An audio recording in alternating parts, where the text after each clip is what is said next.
How are we so different from others? ലോകത്തിൽ ഒരു വിശ്വാസത്തിന് മാത്രമേ ഈ പ്രത്യേകതയുള്ളൂ, ക്രിസ്തീയ വിശ്വാസത്തിന്. എന്താണെന്നറിയാം? എന്ത് കഴിക്കണമെന്ന് റൂളില്ല, എന്തും കഴിക്കാം, തിരിച്ച് കടിക്കാതിരുന്നാൽ മതി. 2, എന്ത് ധരിക്കണമെന്ന് നിയമമില്ല, ധരിച്ചാൽ മാന്യമായി വസ്ത്രം ധരിക്കണം എന്ന് മാത്രമേ ഉള്ളൂ. ആകെയുള്ള റൂളെന്ന് പറഞ്ഞു കഴിഞ്ഞാൽ, ഒരു ദൈവദാസൻ ഒരിക്കൽ പറഞ്ഞാണ്, സഹോദരന്മാരെ സഹോദരിമാരെ, നിങ്ങൾ രാവിലെ വസ്ത്രം ധരിക്കുമ്പോൾ കണ്ണാടിൻ്റെ മുമ്പിൽ പോയി നിന്നിട്ട് ഇങ്ങനെ പറയണം: എൻ്റെ കർത്താവേ, എൻ്റെ സഹോദരന്മാർക്ക് ഓൾറെഡി ഒത്തിരി പ്രോബ്ലംസ് ഉണ്ട്, ഞാൻ ഇങ്ങനെ വസ്ത്രം ധരിച്ച് അവർക്ക് ഒരു പുതിയ പ്രോബ്ലം ഉണ്ടാകാതിരിക്കാൻ എന്നെ സഹായിക്കണമേ. ഇത്രയേ ഉള്ളൂ റൂള്. സമൂഹത്തെ ഞെട്ടിപ്പിക്കുന്ന, അവരെല്ലാവരെയും ഇതെന്ത് വേഷം എന്ന് തോന്നിപ്പിക്കാത്ത, മര്യാദയുള്ള മാന്യതയുള്ള ഏത് വേഷവും നമുക്ക് ധരിക്കാം, ഏത് ആഹാരവും കഴിക്കാം. പന്നിയിറച്ചിയും കഴിക്കാം, പോത്തിറച്ചിയും കഴിക്കാം. കാരണം വായിലേക്ക് പോകുന്നതൊന്നും മനുഷ്യനെ അശുദ്ധനാക്കുന്നില്ല. No rule. പഴയ നിയമത്തിൽ റൂൾ വെച്ച് നോക്കിയാൽ നമ്മൾ താടി മീശ എല്ലാത്തിനും ഭയങ്കര നിയമങ്ങളാണ്, അങ്ങോട്ട് നോക്കണ്ട. പക്ഷെ കർത്താവിൻ്റെ പുതിയ നിയമം അനുസരിച്ച് നോക്കിക്കഴിഞ്ഞാൽ എന്തും കഴിക്കാം, എന്ത് വസ്ത്രവും ധരിക്കാം. പിന്നെ ഞായറാഴ്ച എത്ര നേരം പ്രാർത്ഥിക്കണമെന്ന് പറയുന്നില്ല, എന്ത് പ്രാർത്ഥിക്കണമെന്ന് പറയുന്നില്ല, എങ്ങനെ വർഷിപ്പ് സർവീസ് നടത്തണമെന്ന് പറയുന്നില്ല, കല്യാണം എങ്ങനെ നടത്തണമെന്ന് പറയുന്നില്ല, ശവസംസ്കാരം നടത്തണമെന്ന് പറയുന്നില്ല, കല്യാണം നടത്തുന്ന ഓർഡൈൻഡ് പാസ്റ്റർ ആയിരിക്കണം എന്ന് പറയുന്നില്ല, ഉപദേശമാരവിടെ പോകണമെന്ന് പോലും പറയുന്നില്ല. ഇതാ ഇത്ര പെട്ടെന്നാണ് കാലം മാറിപ്പോകുന്നത് സഹോദരങ്ങളെ. ഏത് കാലം മാറിയാലും ഈ ബൈബിളിൽ ഒരു നിയമത്തിന് പോലും ഒരിക്കലും മാറ്റം വരുത്തേണ്ട കാര്യമില്ല. ഞാനിത് എന്തുകൊണ്ടാണ് ഇത് പറയുന്നത്? ഞാനൊരു വേദവസ്തുതയിൽ വിശ്വസിക്കുന്ന ഒരാളായതുകൊണ്ടല്ല ഇത് പറയുന്നത്.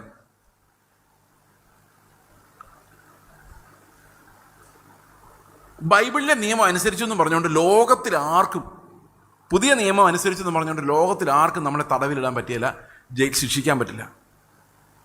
എനിക്ക് ശാസ്ത്രത്തിൽ ഭയങ്കര വിശ്വാസം ഉണ്ടായിരുന്ന ഒരാളായിരുന്നു ഞാൻ.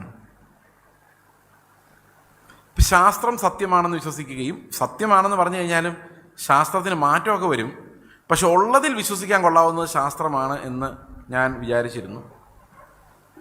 അപ്പം അങ്ങനെ ഇരിക്കെ ഒരു ശാസ്ത്ര പ്രസംഗം ഞാൻ കേട്ടപ്പോൾ, ആ പ്രസംഗത്തിൽ ഒരു പ്രൊഫസർ ഇങ്ങനെ സംസാരിക്കുകയായിരുന്നു. ഒരു ഫിസിക്സ് കോൺഫറൻസ് നടന്നുകൊണ്ടിരിക്കുകയാണ്. ഇപ്പോൾ ഒരു പ്രൊഫസർ ഇങ്ങനെ സംസാരിച്ച് ഞാൻ കേട്ടു. വെളിച്ചമുണ്ടാകട്ടെ എന്ന് ദൈവം കൽപ്പിച്ചു. ഐസക് ന്യൂട്ടൺ ഉണ്ടായി. ഐസക് ന്യൂട്ടൺ വന്ന് കാര്യങ്ങളൊക്കെ എക്സ്പ്ലെയിൻ ചെയ്തു. ആപ്പിൾ താഴോട്ട് വീഴുന്നത് എന്തുകൊണ്ടാണെന്ന് പുള്ളി പറഞ്ഞു. ഭൂമി സൂര്യന് ചുറ്റും കറങ്ങുന്നതും ഭൂമി എന്താണ് സൂര്യനിൽ പോയി വീഴാത്തതെന്നും തെറിച്ച് ദൂരോട്ട് പോകാത്തതെന്നും ഒക്കെ ഐസക് ന്യൂട്ടൺ എക്സ്പ്ലെയിൻ ചെയ്തു. വണ്ടിക്കകത്തിരുന്ന് വണ്ടി തള്ളിയാൽ എന്തുകൊണ്ടാണ് വണ്ടി പോകാത്തതെന്ന് ഐസക് ന്യൂട്ടനാണ് പറഞ്ഞു തന്നത്. അപ്പോൾ ഇങ്ങനെ ഒത്തിരി കാര്യങ്ങൾ, വണ്ടി പെട്ടെന്ന് ബ്രേക്ക് ഇടുമ്പോൾ നമ്മൾ എന്തുകൊണ്ട് മുമ്പോട്ട് ആഞ്ഞു വന്ന്, വണ്ടിയൊന്നുമില്ല, എന്നാലും ഐസക് ന്യൂട്ടനാണ് അതിൻ്റെ തത്വം നമുക്ക് പറഞ്ഞു തന്നത്. വണ്ടി ഇല്ലാതിരുന്ന കാലത്ത് അത് കണ്ടുപിടിച്ച് വലിയ കാര്യമൊന്നും അല്ലേ? ഓക്കെ. അപ്പോൾ ഇങ്ങനെ മനുഷ്യർ വിചാരിച്ചു, ഈ പ്രൊഫസർ പറയുക, മനുഷ്യർ വിചാരിച്ചു അപ്പോൾ ഇത്രയൊക്കെ ആയ സ്ഥിതിക്ക് പ്രപഞ്ചത്തിൻ്റെ രഹസ്യങ്ങൾ മുഴുവൻ ഇനി കണ്ടുപിടിക്കാൻ നമുക്ക് പറ്റും. കാരണം ഇതെല്ലാം മനസ്സിലായല്ലോ, കുറേ കാര്യങ്ങൾ മനസ്സിലായി. വണ്ടിക്കകത്തിരുന്ന് തള്ളിയാൽ വണ്ടി എന്താണ് പോകാത്തതെന്നും, ആപ്പിൾ എന്തുകൊണ്ടാണ് താഴോട്ട് വീഴുന്നതെന്നും, ഇങ്ങനെയുള്ള പല കാര്യങ്ങളും മനസ്സിലായി കഴിഞ്ഞപ്പം ശാസ്ത്രീയമായ യുക്തി കൊണ്ട് നമുക്ക് ലോകത്തിലുള്ള എന്ത് ചോദ്യങ്ങളുടെ ഉത്തരം കണ്ടുപിടിക്കാം, പ്രപഞ്ചം മുഴുവൻ കണ്ടുപിടിക്കാം എന്ന് മനുഷ്യൻ ചിന്തിക്കുകയും,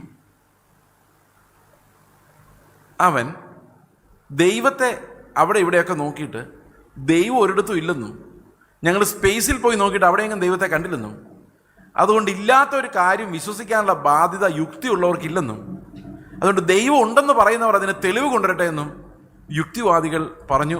ദൈവ നിഷേധികളുണ്ടായി, പരിണാമവാദക്കാരുണ്ടായി, നിരീശ്വരവാദം പഠിപ്പിക്കുന്ന ഫിലോസഫീസ് ഉണ്ടായി, കമ്മ്യൂണിസം ഉണ്ടായി. അങ്ങനെ പലവിധമായ ഇസങ്ങളുണ്ടായി. ലോകം പെരുകി, ലോകത്തത് പെരുകി. അങ്ങനെ ഇരിക്കെ കർത്താവ് പറഞ്ഞു, ദൈവം പറഞ്ഞു, പുള്ളി പറഞ്ഞ ആൾ വിശ്വാസിയൊന്നുമല്ല അവിടെ, പുള്ളി ഈ പ്രസംഗിച്ച ആൾ വിശ്വാസിയല്ല, പുള്ളി ഒരു ഹിന്ദു ആയിരുന്നു എൻ്റെ ഓർമ്മ. അദ്ദേഹം ഇത് സ്റ്റൈലായിട്ട് പറഞ്ഞ ഫിസിക്സ് ആൻഡ് ഫിലോസഫി.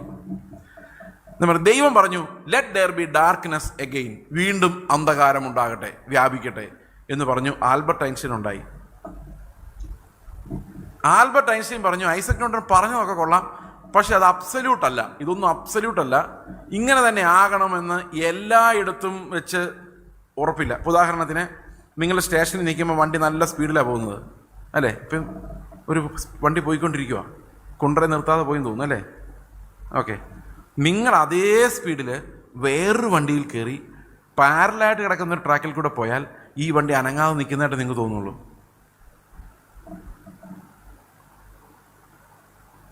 ശരിയല്ലേ? അപ്പം ഐൻസ്റ്റീൻ പറഞ്ഞു, പ്രപഞ്ചത്തിലുള്ളതെല്ലാം ഇങ്ങനെ ആവേശികമാണ്, ഒന്നിനെക്കുറിച്ച് അബ്സല്യൂട്ടായിട്ടൊന്നും കണ്ടുപിടിക്കാൻ പറ്റത്തില്ല. എന്നിട്ട് പുള്ളി പറഞ്ഞു, ഈ സൂര്യന് ചുറ്റും ഇങ്ങനെ ഭൂമി ഇങ്ങനെ കറങ്ങുന്നുണ്ടല്ലോ, ദൂരോട്ട് പോകാതെ വട്ടത്തിൽ. ഈ വട്ടത്തിൽ കറങ്ങാനുള്ള കാരണം ഗ്രാവിറ്റി ഒന്നുമല്ല. ശരിക്കും ഈ വലിയ സ്പേസിനകത്ത് നമ്മളൊരു കുളം പോലെയാണ്. ഈ കുളത്തിനകത്തോട്ടൊരു കല്ലിട്ടാൽ അതിന് ചുറ്റും ഇങ്ങനെ റിപ്പിൾസ് ഉണ്ടാകുന്ന പോലെ, തരംഗങ്ങൾ ഉണ്ടാകുന്ന പോലെ, ഈ സ്പേസിനകത്ത് ഒരു മാറ്റർ വെച്ച് കഴിഞ്ഞാൽ അതിന് ചുറ്റും ഇങ്ങനെ ഒരു ലൈൻസ് ഉണ്ടാവും. ആ ലൈൻസിലൂടെയാണ് ഈ ഭൂമി പോയിക്കൊണ്ടിരിക്കുന്നത്. Gravitational waves. ഇത് പുള്ളി പറയുക മാത്രമല്ല തെളിയിക്കുകയും ചെയ്തു. ആകെപ്പാടെ മൊത്തം കൺഫ്യൂഷനാക്കിയ ആളെയാണ് നമ്മൾ ഐൻസ്റ്റീൻ എന്ന് വിളിക്കുന്നത്. അപ്പോൾ ആൾക്കാർ ഐൻസ്റ്റീനോട് ചോദിച്ചു, അപ്പോൾ പിന്നെ സത്യം എങ്ങനെ അറിയും, അബ്സല്യൂട്ടായിട്ട് എങ്ങനെ അറിയും? അപ്പോൾ ഐൻസ്റ്റീൻ പറഞ്ഞു, ഇതോടുകൂടി നമ്മുടെ ദൈവ അന്വേഷണം അവസാനിച്ചിരിക്കുന്നു. ഞാൻ ഈ പ്രസംഗമൊക്കെ കേട്ടിട്ട് എന്നിട്ട് പുള്ളി ഇങ്ങനെ പറഞ്ഞു, നിങ്ങളൊരു പശുവിനെ നോക്കിയിട്ട് അല്ലെങ്കിൽ ഒരു പട്ടിയെ നോക്കി, പട്ടിയുടെ കാര്യം എനിക്ക് ഉറപ്പ്, പട്ടിയോ പൂച്ചയോ നോക്കിയിട്ട്, എടാ പൂച്ചേ ഇത് കണ്ടോ, ഇത് റെഡ് കാർപ്പറ്റാന്ന് പറഞ്ഞാൽ പൂച്ച ചിരിക്കുമെന്ന് പുള്ളി പറഞ്ഞ. കാരണം വെച്ചാൽ പൂച്ചയ്ക്ക് കളർ അറിയാൻ മേല, എന്ത് റെഡ്, എന്ത് ഗ്രീൻ, എന്ത് ബ്ലൂ, അതിൻ്റെ വിഷൻ ബ്ലാക്ക് ആൻഡ് വൈറ്റാണ്. അപ്പോൾ പൂച്ചയോട് നമ്മൾ സംസാരിച്ച് കഴിഞ്ഞാൽ ഈ പൂച്ചയ്ക്ക് അറിയാൻ മേല ഈ കാര്യങ്ങളൊന്നും, മനുഷ്യർക്കറിയാം. ഇനി മനുഷ്യരെക്കാൾ സുപ്പീരിയർ ആയിട്ടുള്ള വിഷനുള്ള ഒരു ജീവി ഉണ്ടെങ്കിൽ ഈ പ്രപഞ്ചമൊന്നും ഇങ്ങനെ ആയിരിക്കില്ല കാണുന്നത്. ശരിയല്ലേ? അപ്പം എന്താ സത്യം? ഇനി പാറ്റകളെ നിങ്ങൾ നോക്കിയിട്ടുണ്ടോ? ഈ പാറ്റകൾ ശുദ്ധജീവികൾ, ഭൂകമ്പം ഉണ്ടാകുമ്പോൾ അവർക്കറിയാം. നമുക്കറിയാൻ വയ്യാത്ത പല ഗുലുമാലുകളും ഈ ഒന്നും അറിയാത്ത മിണ്ടാപ്രാണികൾക്കറിയാം. അപ്പോൾ ഈ പ്രപഞ്ചം എന്ന് പറയുന്ന ഒരു കോംപ്ലക്സ് മെസ്സാണെന്നാണ് ഈ പുള്ളി പറഞ്ഞു വരുന്നത്. ഞാൻ ഇതും കേട്ടോണ്ട് എൻ്റെ ഉള്ള ശാസ്ത്രവിശ്വാസവും പോയി. ഇതെന്താണ് കഥ? നമ്മളിതൊക്കെ ആദ്യമായിട്ട് കേൾക്കുക.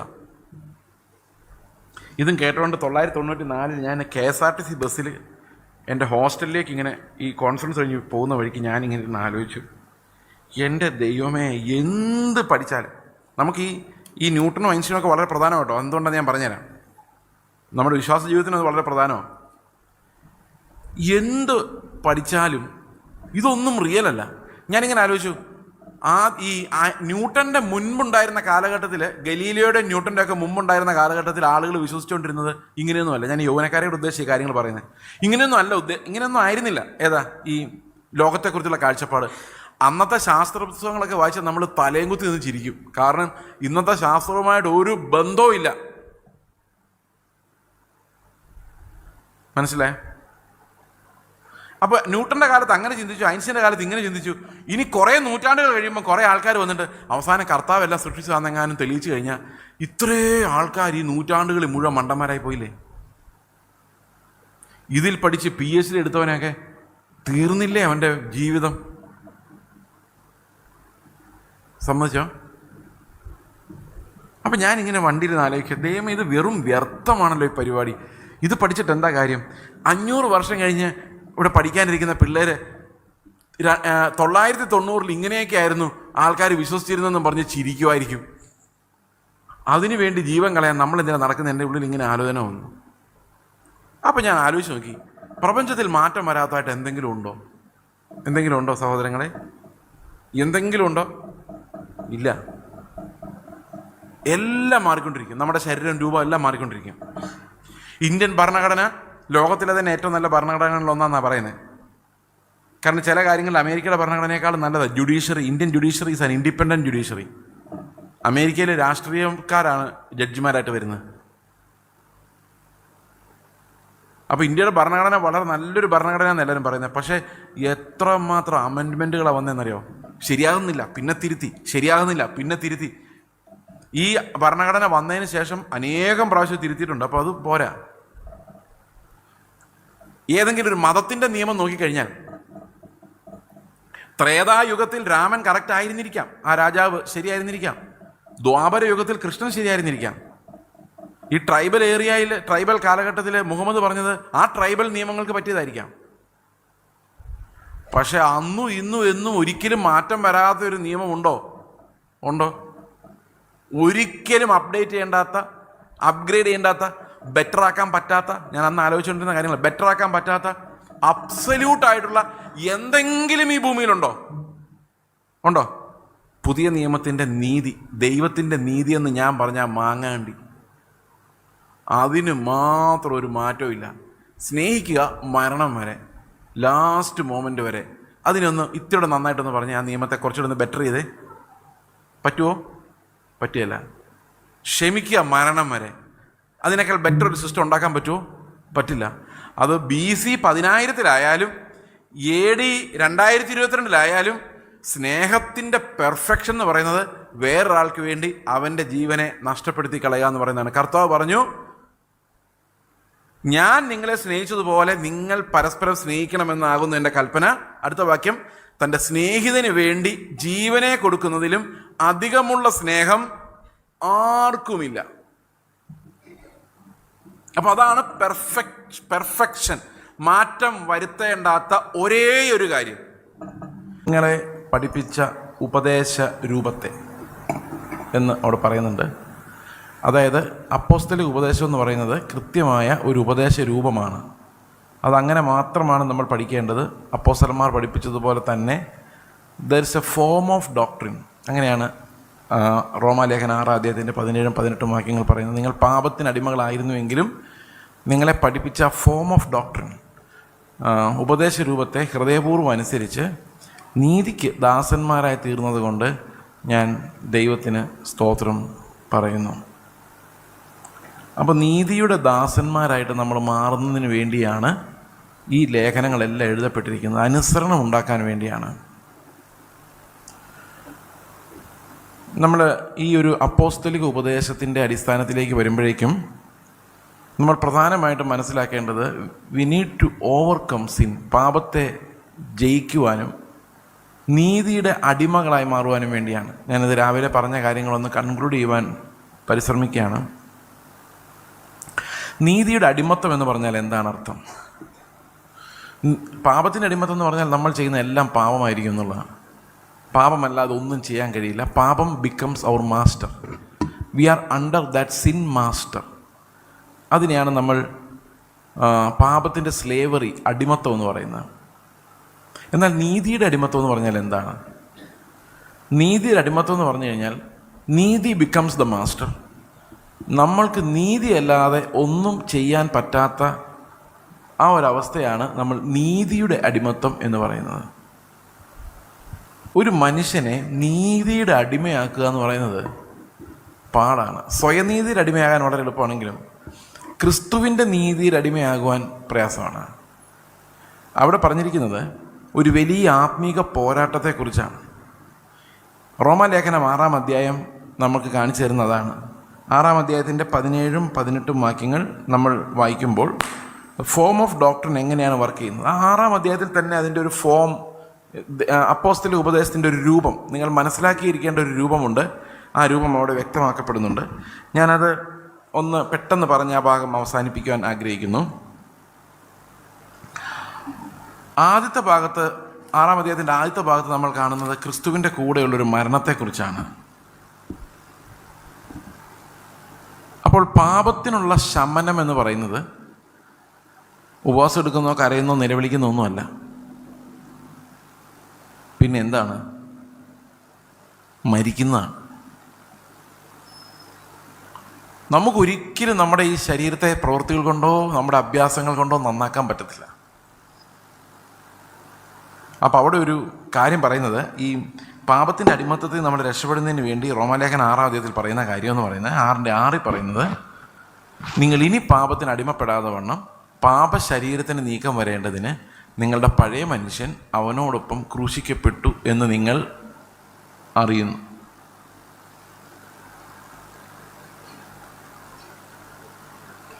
അങ്ങനെ മരിച്ചവൻ, അടുത്ത വാക്യം, അങ്ങനെ മരിച്ചവൻ പാപത്തിൽ നിന്ന് മോചനം പ്രാപിച്ചിരിക്കുന്നു. ഇനി ഇത് വേദപുസ്തകം പറയുന്നൊരു കാര്യം, കർത്താവ് ക്രൂശിൽ മരിച്ചപ്പോൾ നമ്മൾ അവൻ്റെ കൂടെ ക്രൂശിൽ മരിച്ചു എന്നാണ്. ഇതാണ് അപ്പോസ്റ്റലിക് ഡോക്ടറിൻ്റെ ഒരു പ്രധാനപ്പെട്ട ഘടകം. We died. അപ്പോൾ നമ്മുടെ പഴയ മനുഷ്യൻ എന്ത് ചെയ്യും? ക്രൂശിൽ മരിച്ചു. സത്യമായിട്ടും അത് വിശ്വസിക്കാൻ പറ്റുന്നുണ്ടോ?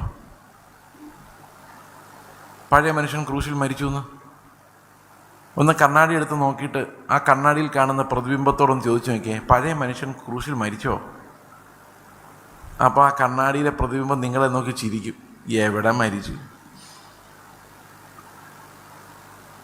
അപ്പം പിന്നെ എപ്പം മരിപ്പിക്കും? നമ്മളെപ്പം മരിപ്പിക്കും? ഇന്നങ്ങ് മരിപ്പിച്ചാലോ?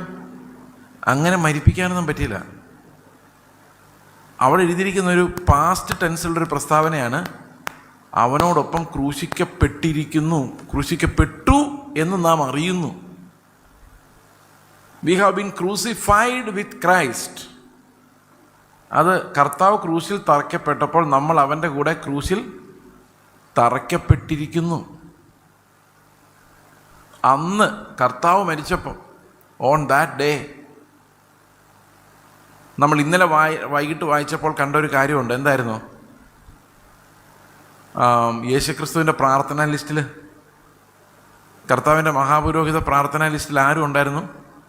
നമ്മളുണ്ടായിരുന്നു. അല്ല, ഞെട്ടിപ്പോയല്ലേ അത് കണ്ടിട്ട്? ഓ, അത്ഭുതകരം. ഞാനത് അങ്ങനെ ആ അർത്ഥത്തിൽ വായിച്ചു നോക്കിയപ്പം സംഗതി ശരിയാണല്ലോ. കാരണം എനിക്ക് വേണ്ടിയാണല്ലോ. അപ്പോൾ കർത്താവ് ക്രൂശിൽ മരിക്കുമ്പം എനിക്ക് വേണ്ടിയാണ്.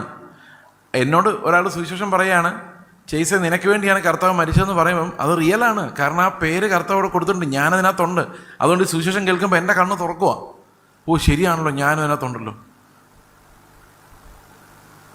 അപ്പോൾ ക്രിസ്തു മരിച്ചപ്പം ഞാൻ പണ്ട് ഇവിടെ വന്നപ്പോൾ കാണിച്ചു തന്ന ഒരു എക്സാമ്പിൾ, ഇവിടെ ഒരു കവർ ഇരിപ്പുണ്ട്. ക്യാഷ് വല്ലതും ആണോ?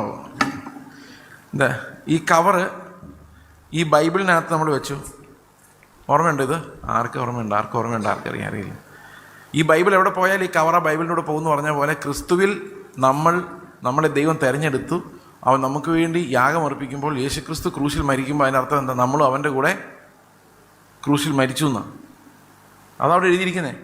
ഇനി അതുമാത്രമല്ല, അവനോടൊപ്പം നമ്മൾ ഉയർത്തെഴുന്നേൽക്കുകയും ചെയ്തു എന്നാണ്. അതായത് എഫേസ്യ ലേഖനം 2:6 പറയുന്നത് അവൻ്റെ കരുണയുടെ കൃപയുടെ അത്യന്ത ധനത്തെ വരുംകാലങ്ങളിൽ കാണിക്കേണ്ടതിന് ക്രിസ്തു യേശുവിൽ അവനോടൊപ്പം നമ്മെ ഉയർപ്പിച്ച് സ്വർഗത്തിൽ ഇരുത്തിയിരിക്കുന്നു. അപ്പോൾ നമ്മളിപ്പോൾ ശരിക്കും സ്വർഗത്തിലായിരിക്കുന്നത്, നമ്മൾ ക്രൂശിൽ മരിക്കുകയും ചെയ്തു. ഇതൊക്കെ അപ്പോസ്തലിക ഉപദേശരൂപമാണ്. നിങ്ങൾക്ക് വല്ല വിവരമുണ്ടോ നിങ്ങൾ മരിച്ചവരാന്ന്?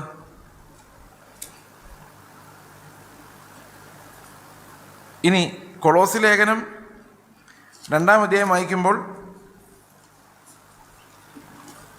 അവിടെ അത് വിശദമായിട്ട് പറയുന്നുണ്ട്. നമുക്കതൊന്ന് വായിക്കാം. ഞാൻ വായിക്കാം. കൊളോസി ലേഖനം 2-ാം അധ്യായം 10-ാം വാക്യം. അവനിലല്ലോ ദൈവത്തിൻ്റെ സർവ്വസമ്പൂർണ്ണതയും ദേഹരൂപമേ വസിക്കുന്ന എല്ലാ വാഴ്ചയ്ക്കും അധികാരത്തിനും തലയായി അവനിൽ നിങ്ങൾ പരിപൂർണരായിരിക്കുന്നു. അവനിൽ നിങ്ങൾക്ക് ക്രിസ്തുവിൻ്റെ പരിച്ഛേദനയാൽ ജഡശരീരം ഉരിഞ്ഞു കളഞ്ഞതിനാൽ തന്നെ കൈകൊണ്ടല്ലാത്ത പരിച്ഛേദന ലഭിച്ചു. അപ്പോൾ നമ്മുടെ ജഡശരീരം ഉരിഞ്ഞു പോയോ? കൈകൊണ്ടല്ലാത്ത പരിച്ഛേദന ലഭിച്ചോ? അത് ലഭിക്കാൻ പോകുന്നേ ഉള്ളൂ. ഈ ഉപവാസ പ്രാർത്ഥന തീരുമ്പം അത് ഓൾറെഡി ലഭിച്ചോ? ബൈബിൾ എന്താ പറയുന്നത്? ലഭിച്ചു. സ്നാനത്തിൽ നിങ്ങൾ അവനോടുകൂടി അടക്കപ്പെടുകയും ചെയ്തു. മരിക്കുക മാത്രമല്ല, പിന്നെ നിങ്ങളെ കൊണ്ടുപോയി കുഴിച്ചിടുക. നിങ്ങളെ കുഴിച്ചിടൽ വരെ കഴിഞ്ഞതാ. കുഴിച്ചിട്ടു. ഇതൊക്കെ പറഞ്ഞു പോകാൻ ഭയങ്കര രസമായിരുന്നല്ലേ? പക്ഷേ നമ്മുടെ ഈ ലോകത്തിലെ അവയവങ്ങൾ, നമ്മൾ ഈ പഴയ ജഡം മരിച്ചോ? അടുത്ത് നിങ്ങളോടൊപ്പം അവനോടൊപ്പം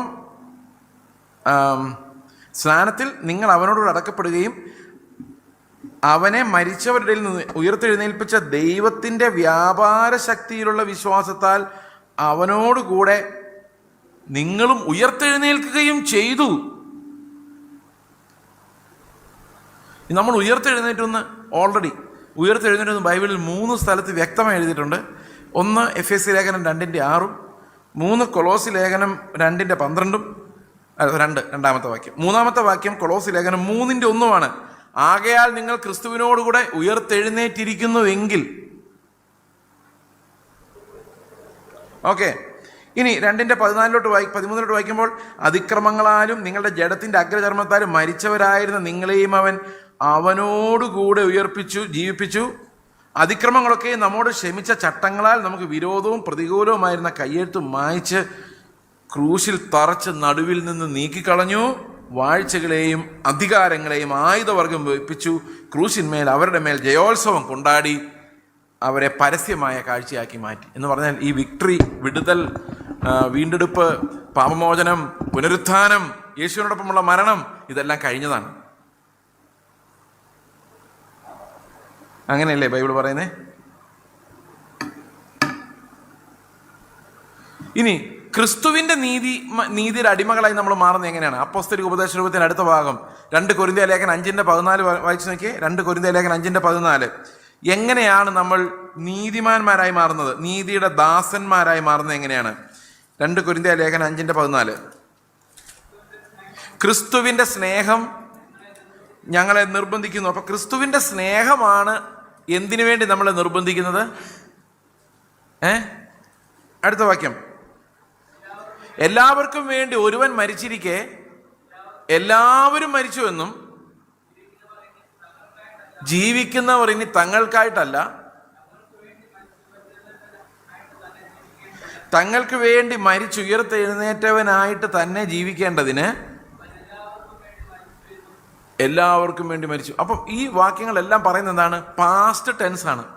പാസ്റ്റ് ടെൻസ് ആയിട്ട് പറയാണ് ക്രിസ്തുവിൻ്റെ ഇത്രയും വലിയ സ്നേഹം നമ്മളെ നീതിയിലേക്ക് നിർബന്ധിക്കുന്നു.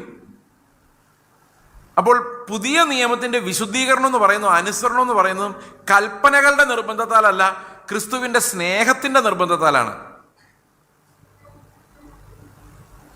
കൽപ്പനകളുടെ നിർബന്ധം എന്ന് പറയുന്നത് ശിക്ഷണത്തിലും ക്യാരറ്റ് ആൻഡ് സ്റ്റിക്ക് പോളിസിയാണ്. അതായത് നല്ലപോലെ കൽപ്പന അനുസരിച്ചാൽ ക്യാരറ്റ്, അനുസരിച്ചില്ലെങ്കിൽ അടി. ട്രെയിനിങ്ങിന്റെ ഭാഗമാണ്. അങ്ങനെയാണ് ഈ കൽപ്പനകളാൽ വരുന്നത്. സ്നേഹത്താൽ വരുന്നത് അങ്ങനെയല്ല.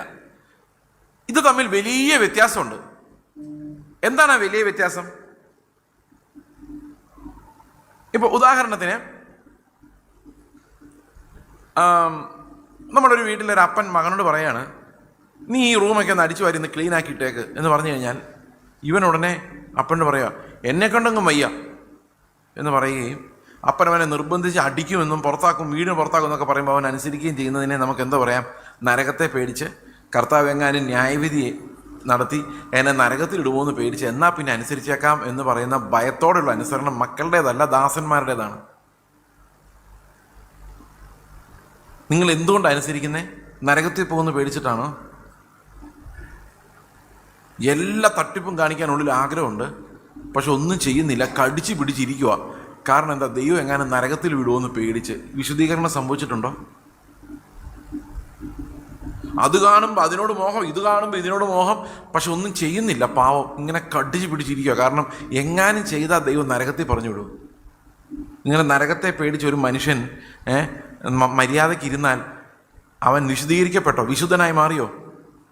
നിന്നെ തല്ലും വീടിന് പുറത്താക്കുമെന്ന് പറഞ്ഞപ്പോൾ അനുസരിച്ച അവൻ നേരെ ചൊവ്വേ അത് ചെയ്യുവോ?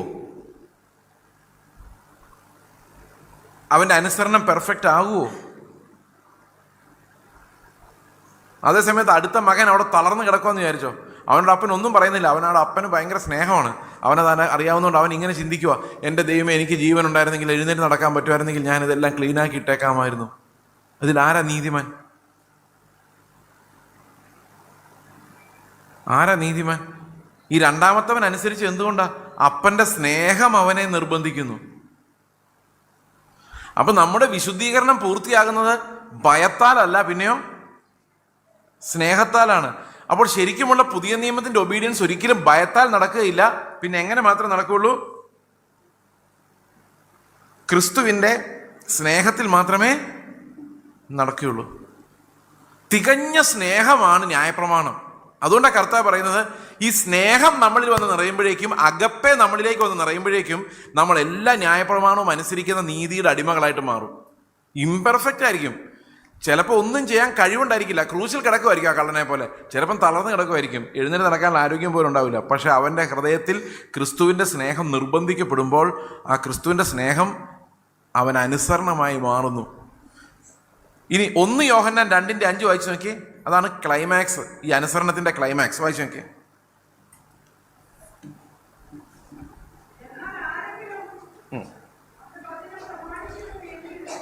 എന്നാൽ ആരെങ്കിലും അവൻ്റെ വചനം പ്രമാണിക്കുന്നുവെങ്കിൽ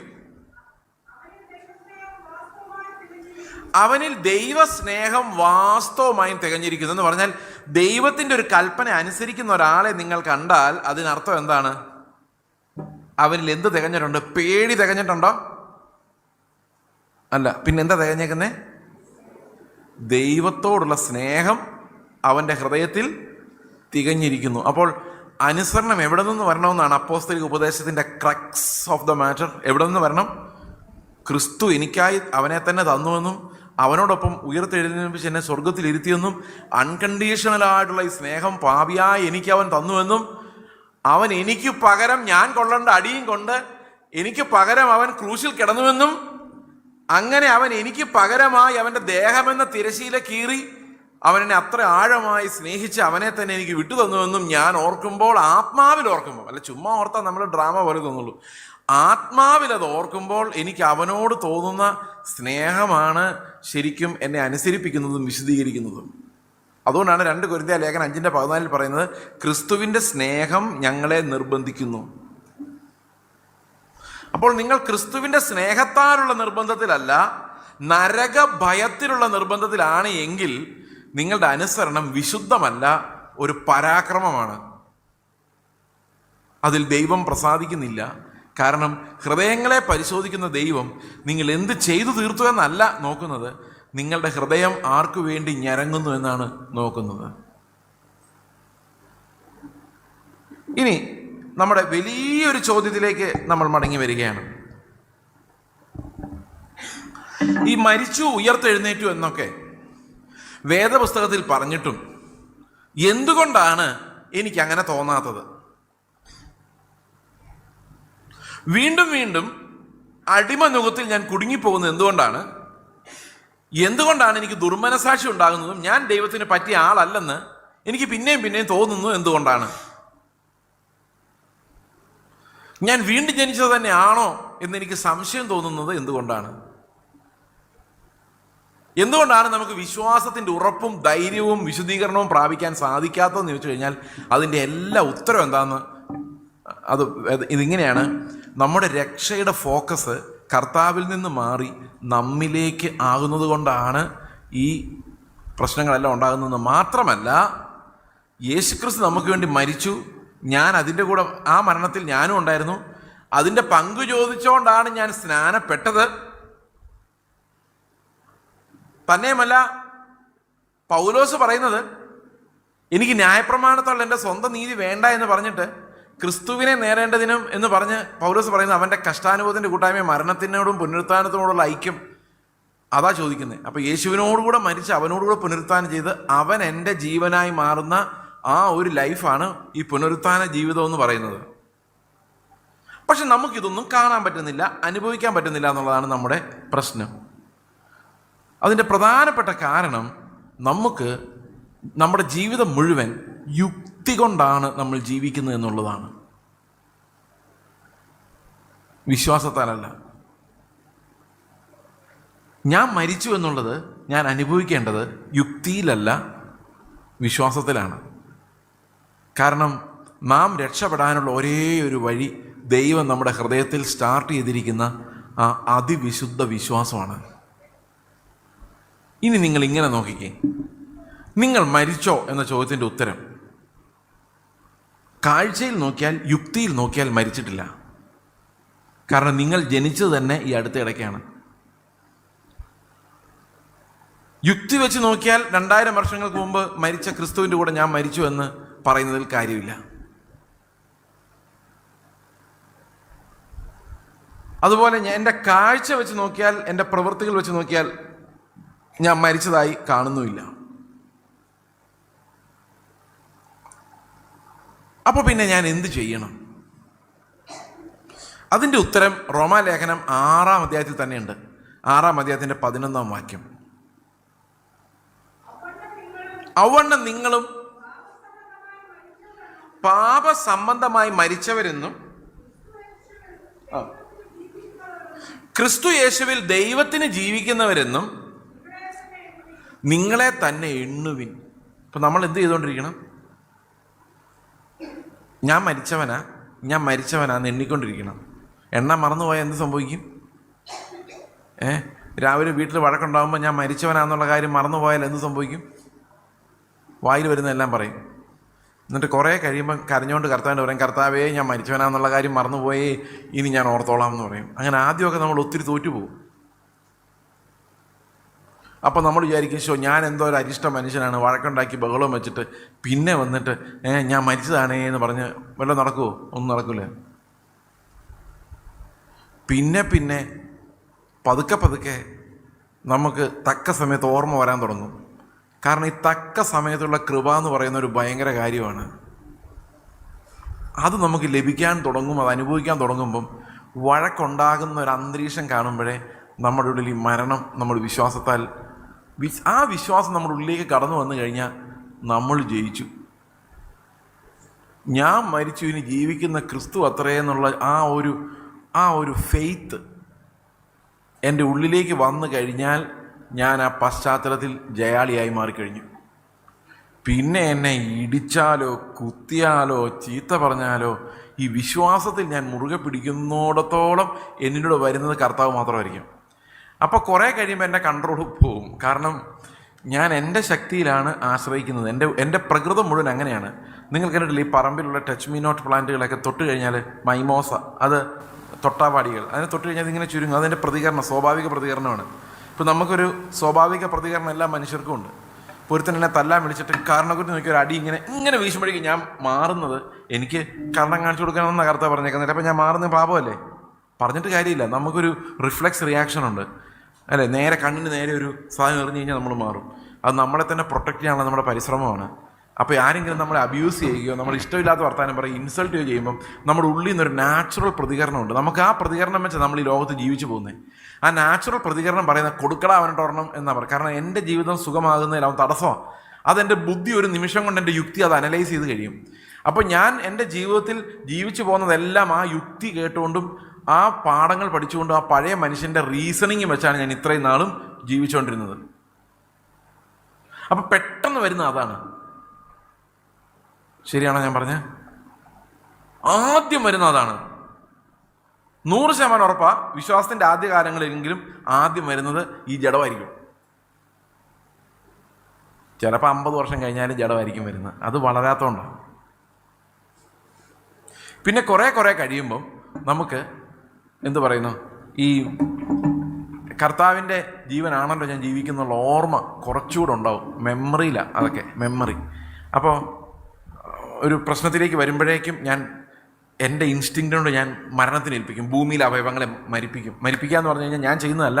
വിശ്വസിക്കുമ്പം ക്രിസ്തുവിൻ്റെ കൂടെയുള്ള മരണത്തിൻ്റെ ഷെയർ ഞാൻ എടുത്തു കഴിയുമ്പം എൻ്റെ അവയവങ്ങൾ മരിക്കും. വിശ്വാസത്താൽ കർത്താവ് നമുക്ക് തന്ന പുതിയ ജീവനാൽ ആണ് എന്ത് സംഭവിക്കുന്നത്? ഈ ഭൂസംബന്ധമായ അവയവങ്ങളുടെ മരണം സംഭവിക്കുന്നത്. അപ്പോൾ ഞാൻ കുറച്ച് നേരത്തേക്ക് നേരിടും, പിന്നെ ഞാൻ അടുത്ത പ്രാവശ്യം മറന്നു പോകും. കുറേ നേരം ആകുമ്പോൾ എന്നത് സംഭവിക്കുന്നത് ഒരു 5-10 പ്രാവശ്യം ഞാനിങ്ങനെ കർത്താവാണേ ഞാനല്ല എന്നൊക്കെ പറഞ്ഞു കഴിയുമ്പം കുറേ കഴിയുമ്പോൾ ഞാനിങ്ങനെ ഒന്ന് ആലോചിക്കും, ഞാൻ എത്ര നേരമാണ് ഇങ്ങനെ അടി കൊള്ളുന്നത്? ഇത് യുക്തിയാണ്. യുക്തി എപ്പോഴും തിരിച്ചു വരും. ഏത് സമയവും യുക്തിക്ക് തിരിച്ചു വരാം. എത്ര പ്രാവശ്യം ഞാനല്ല കർത്താവാണെന്ന് പറഞ്ഞ് നീ അവൻ്റെ അടി കൊണ്ടത്? ഇനി ഇങ്ങനെ കൊണ്ടുകൊണ്ടിരുന്നാൽ അവൻ ഇനിയും നിന്നെ പിടിച്ചിടിക്കും. അതുകൊണ്ട് ഈ പ്രാവശ്യം ഒന്ന് തിരിച്ച് 2 വർത്താനം പറ എന്ന് യുക്തി പറയും. അപ്പം ഞാൻ പിന്നെയും വിശ്വാസത്താൽ പിടിച്ചെടുക്കുന്ന എന്നെ തന്നെ എണ്ണും. എന്തെണ്ണും? ഞാൻ മരിച്ചവനാണ്. മരിച്ചവൻ ഇനി ഒരിക്കലും എഴുന്നേക്കാൻ പാടില്ല. ചത്തു എന്ന് പറഞ്ഞാൽ ഇടയ്ക്ക് എഴുന്നേറ്റ് എല്ലാവരും ഉണ്ടോ എന്ന് നോക്കാൻ പറ്റത്തില്ല. അവൻ പെട്ടിക്കകത്ത് കിടത്തിയാൽ അവിടെ കിടക്കണം. തല ഉയർത്തി അങ്ങോട്ടും ഇങ്ങോട്ടും നോക്കിയാൽ അവനെ തിരിച്ച് കിടത്തേണ്ടി വരും. അപ്പോൾ പോയതാണ്. അപ്പോൾ നമുക്ക് 10 അടി കൊണ്ട് കഴിയുമ്പം മരിച്ചത് മതിയായി എന്നും പറഞ്ഞുകൊണ്ട് എഴുന്നേറ്റ് വരാൻ പറ്റത്തില്ല. കാരണം വൺസ് ഡൈഡ് ഫോർ എവർ. പക്ഷെ ഇതിനകത്തൊക്കെ വലിയൊരു ആശ്വാസം എന്താണെന്നറിയോ? നമ്മളിടയ്ക്ക് ഉരുണ്ട് വീഴുമെന്നും ഈ മരണമൊക്കെ നമ്മുടെ മനസ്സിൽ നിന്ന് പോകുന്നു, നമ്മൾ വെറും കുഞ്ഞുങ്ങളാണെന്നും നടക്കാൻ പഠിക്കാൻ പാടാന്നൊക്കെ ദൈവത്തിനറിയാം. അതുകൊണ്ട് അവൻ്റെ ആത്മാവുള്ള അവൻ്റെ മക്കളെ അവൻ അന്ത്യം വരെയും കൈപിടിച്ച് നടത്തുവാൻ, വിശുദ്ധീകരണത്തിൻ്റെ പൂർണ്ണ തലങ്ങളിൽ അവരെത്തുന്നവരെയും കൈവിടാതെ നടത്തുവാനും അവർക്ക് വേണ്ടി പിതാവിൻ്റെ പക്കൽ പക്ഷപാതം ചെയ്യുവാനും ഈ മഹാപുരോഹിതൻ നമുക്ക് എന്നും ഉള്ളതിനാൽ നമുക്ക് ഈ വീഴ്ചകളാലൊന്നും ഒരു ദുർമനസാക്ഷി ഉണ്ടാകുന്നില്ല. കരഞ്ഞോണ്ട് എഴുന്നേറ്റ് അപ്പൻ്റെ അടുത്തേക്ക് എന്നാൽ അപ്പാ ഞാൻ വീണപ്പാ എന്ന് പറയാനേ പറ്റുള്ളൂ. Because we are children. മക്കളെങ്കിലോ നമ്മൾ അവകാശികളുമാണ്. ആ ഒരു ആശ്വാസം നമുക്ക് ദൈവത്തിൻ്റെ പക്കൽ ഇല്ലെങ്കിൽ നമ്മൾ ഓരോ പ്രാവശ്യം വീഴുമ്പോഴും നമ്മൾ അകന്നു പോയവരും നശിച്ചു പോയവരുമായി നമ്മളെ കണ്ടെത്തുകയും നമ്മൾ കർത്താവിൽ നിന്ന് അകന്നകന്നു പോവുകയും ചെയ്യും. എന്നാൽ കൃപയുടെ സിംഹാസനം നമ്മുടെ മുമ്പിൽ തുറന്നിരിക്കുന്നത് കൊണ്ട് നമ്മൾ വളർന്നു വളർന്നു വരുന്ന ഓരോ ഘട്ടത്തിലും ദൈവം നമ്മെ കൈപിടിച്ച് നടത്തുമെന്നും അവൻ വഴിയിൽ എന്നെ ഇട്ടിട്ട് പോവുകയില്ലെന്നും എന്നിൽ നല്ല പ്രവൃത്തി ആരംഭിച്ചവൻ അതിൻ്റെ അവസാന നാളോളം തികയ്ക്കുമെന്നും എനിക്ക് ഉറപ്പുള്ളത് കൊണ്ട് ഞാൻ ഒന്നിനാലും പതറിപ്പോകാതെ വീണ്ടും എഴുന്നേൽക്കുകയും വീണ്ടും നടക്കുകയും ചെയ്യും. കർത്താവിൽ വിശ്വസിച്ചുകൊണ്ട് നടക്കും. പതുക്കെ പതുക്കെ വിശ്വാസം എന്ന് പറയുന്നത് എൻ്റെ ജീവിതത്തിൻ്റെ ഭാഗമായി മാറും. ആ വിശ്വാസം എൻ്റെ സ്വഭാവത്തെ മാറ്റിക്കൊണ്ടിരിക്കും. എനിക്ക് പതുക്കെ പതുക്കെ ചൂടാകാൻ പറ്റാതെയാകും.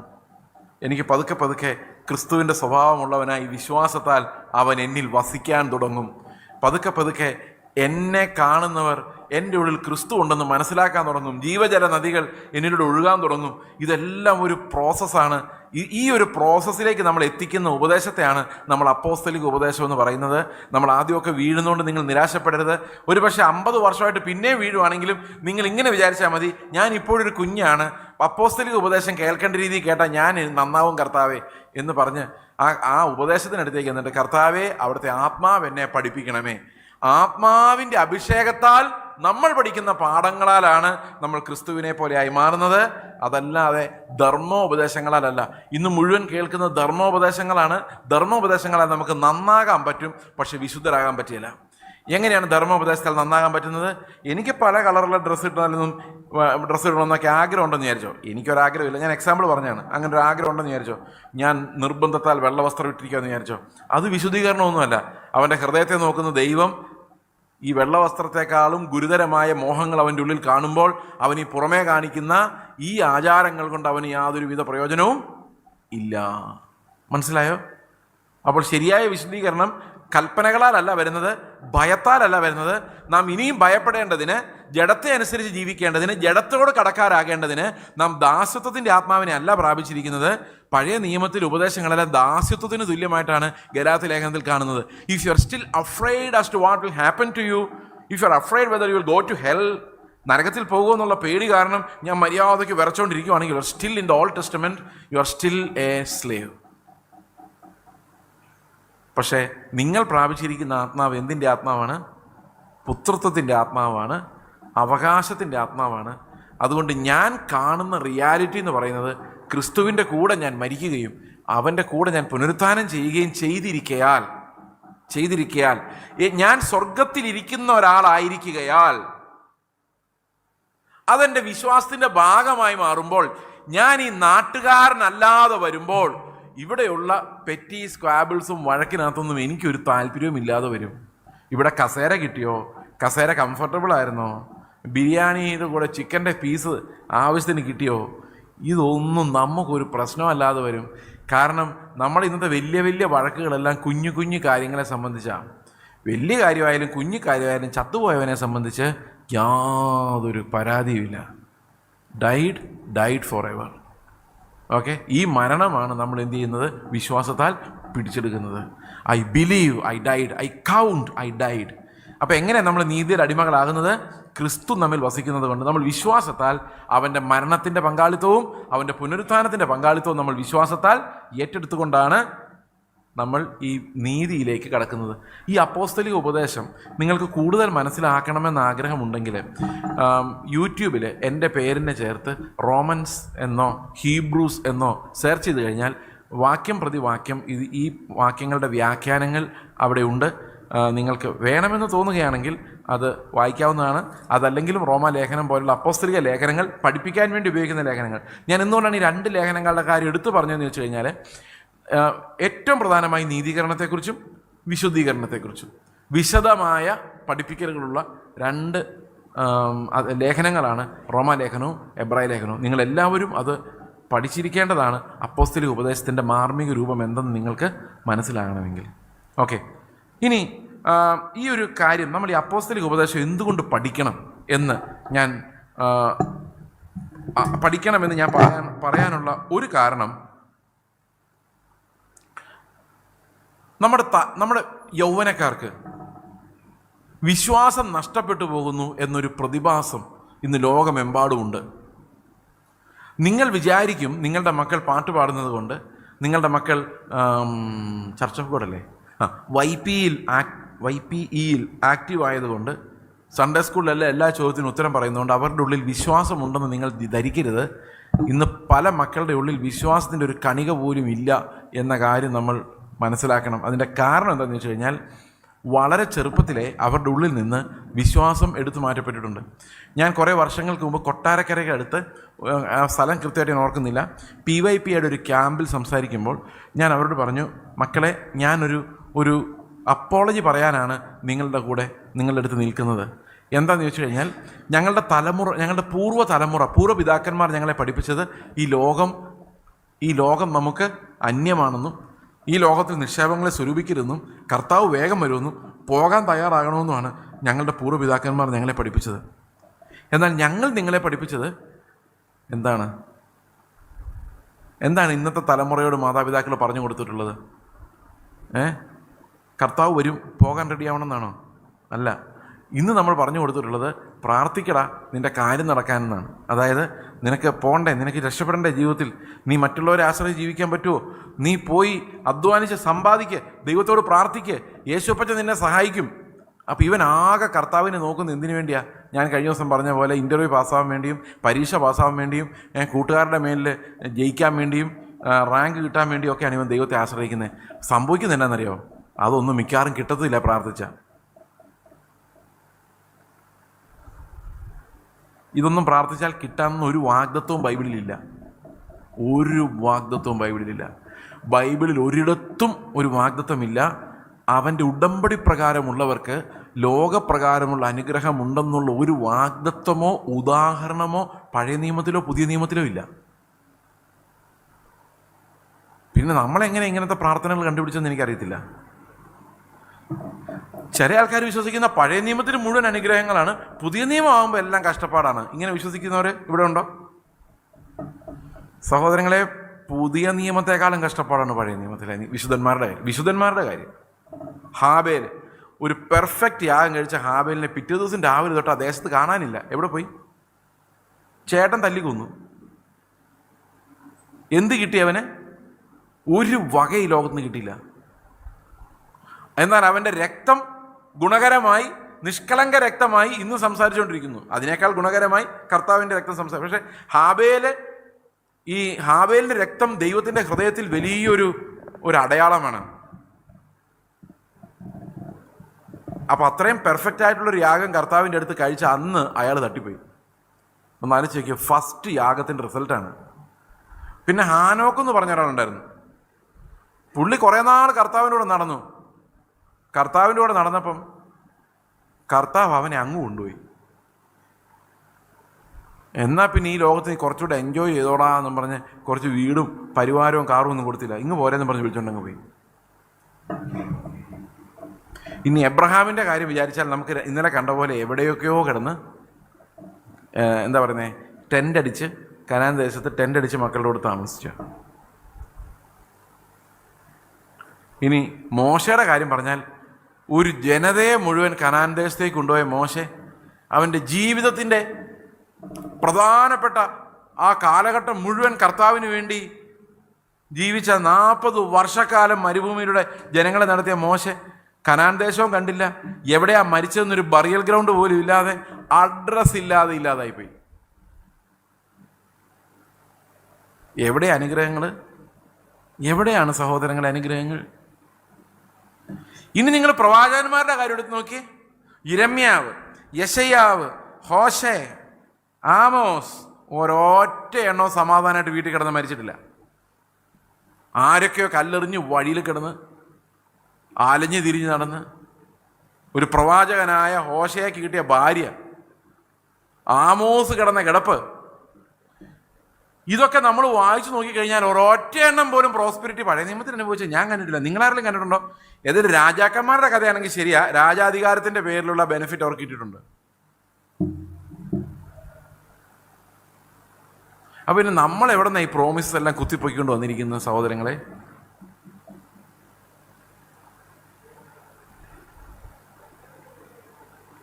അപ്പം പിന്നെ അനുഗ്രഹങ്ങൾ ആർക്കാ കിട്ടുന്നതെന്നറിയോ?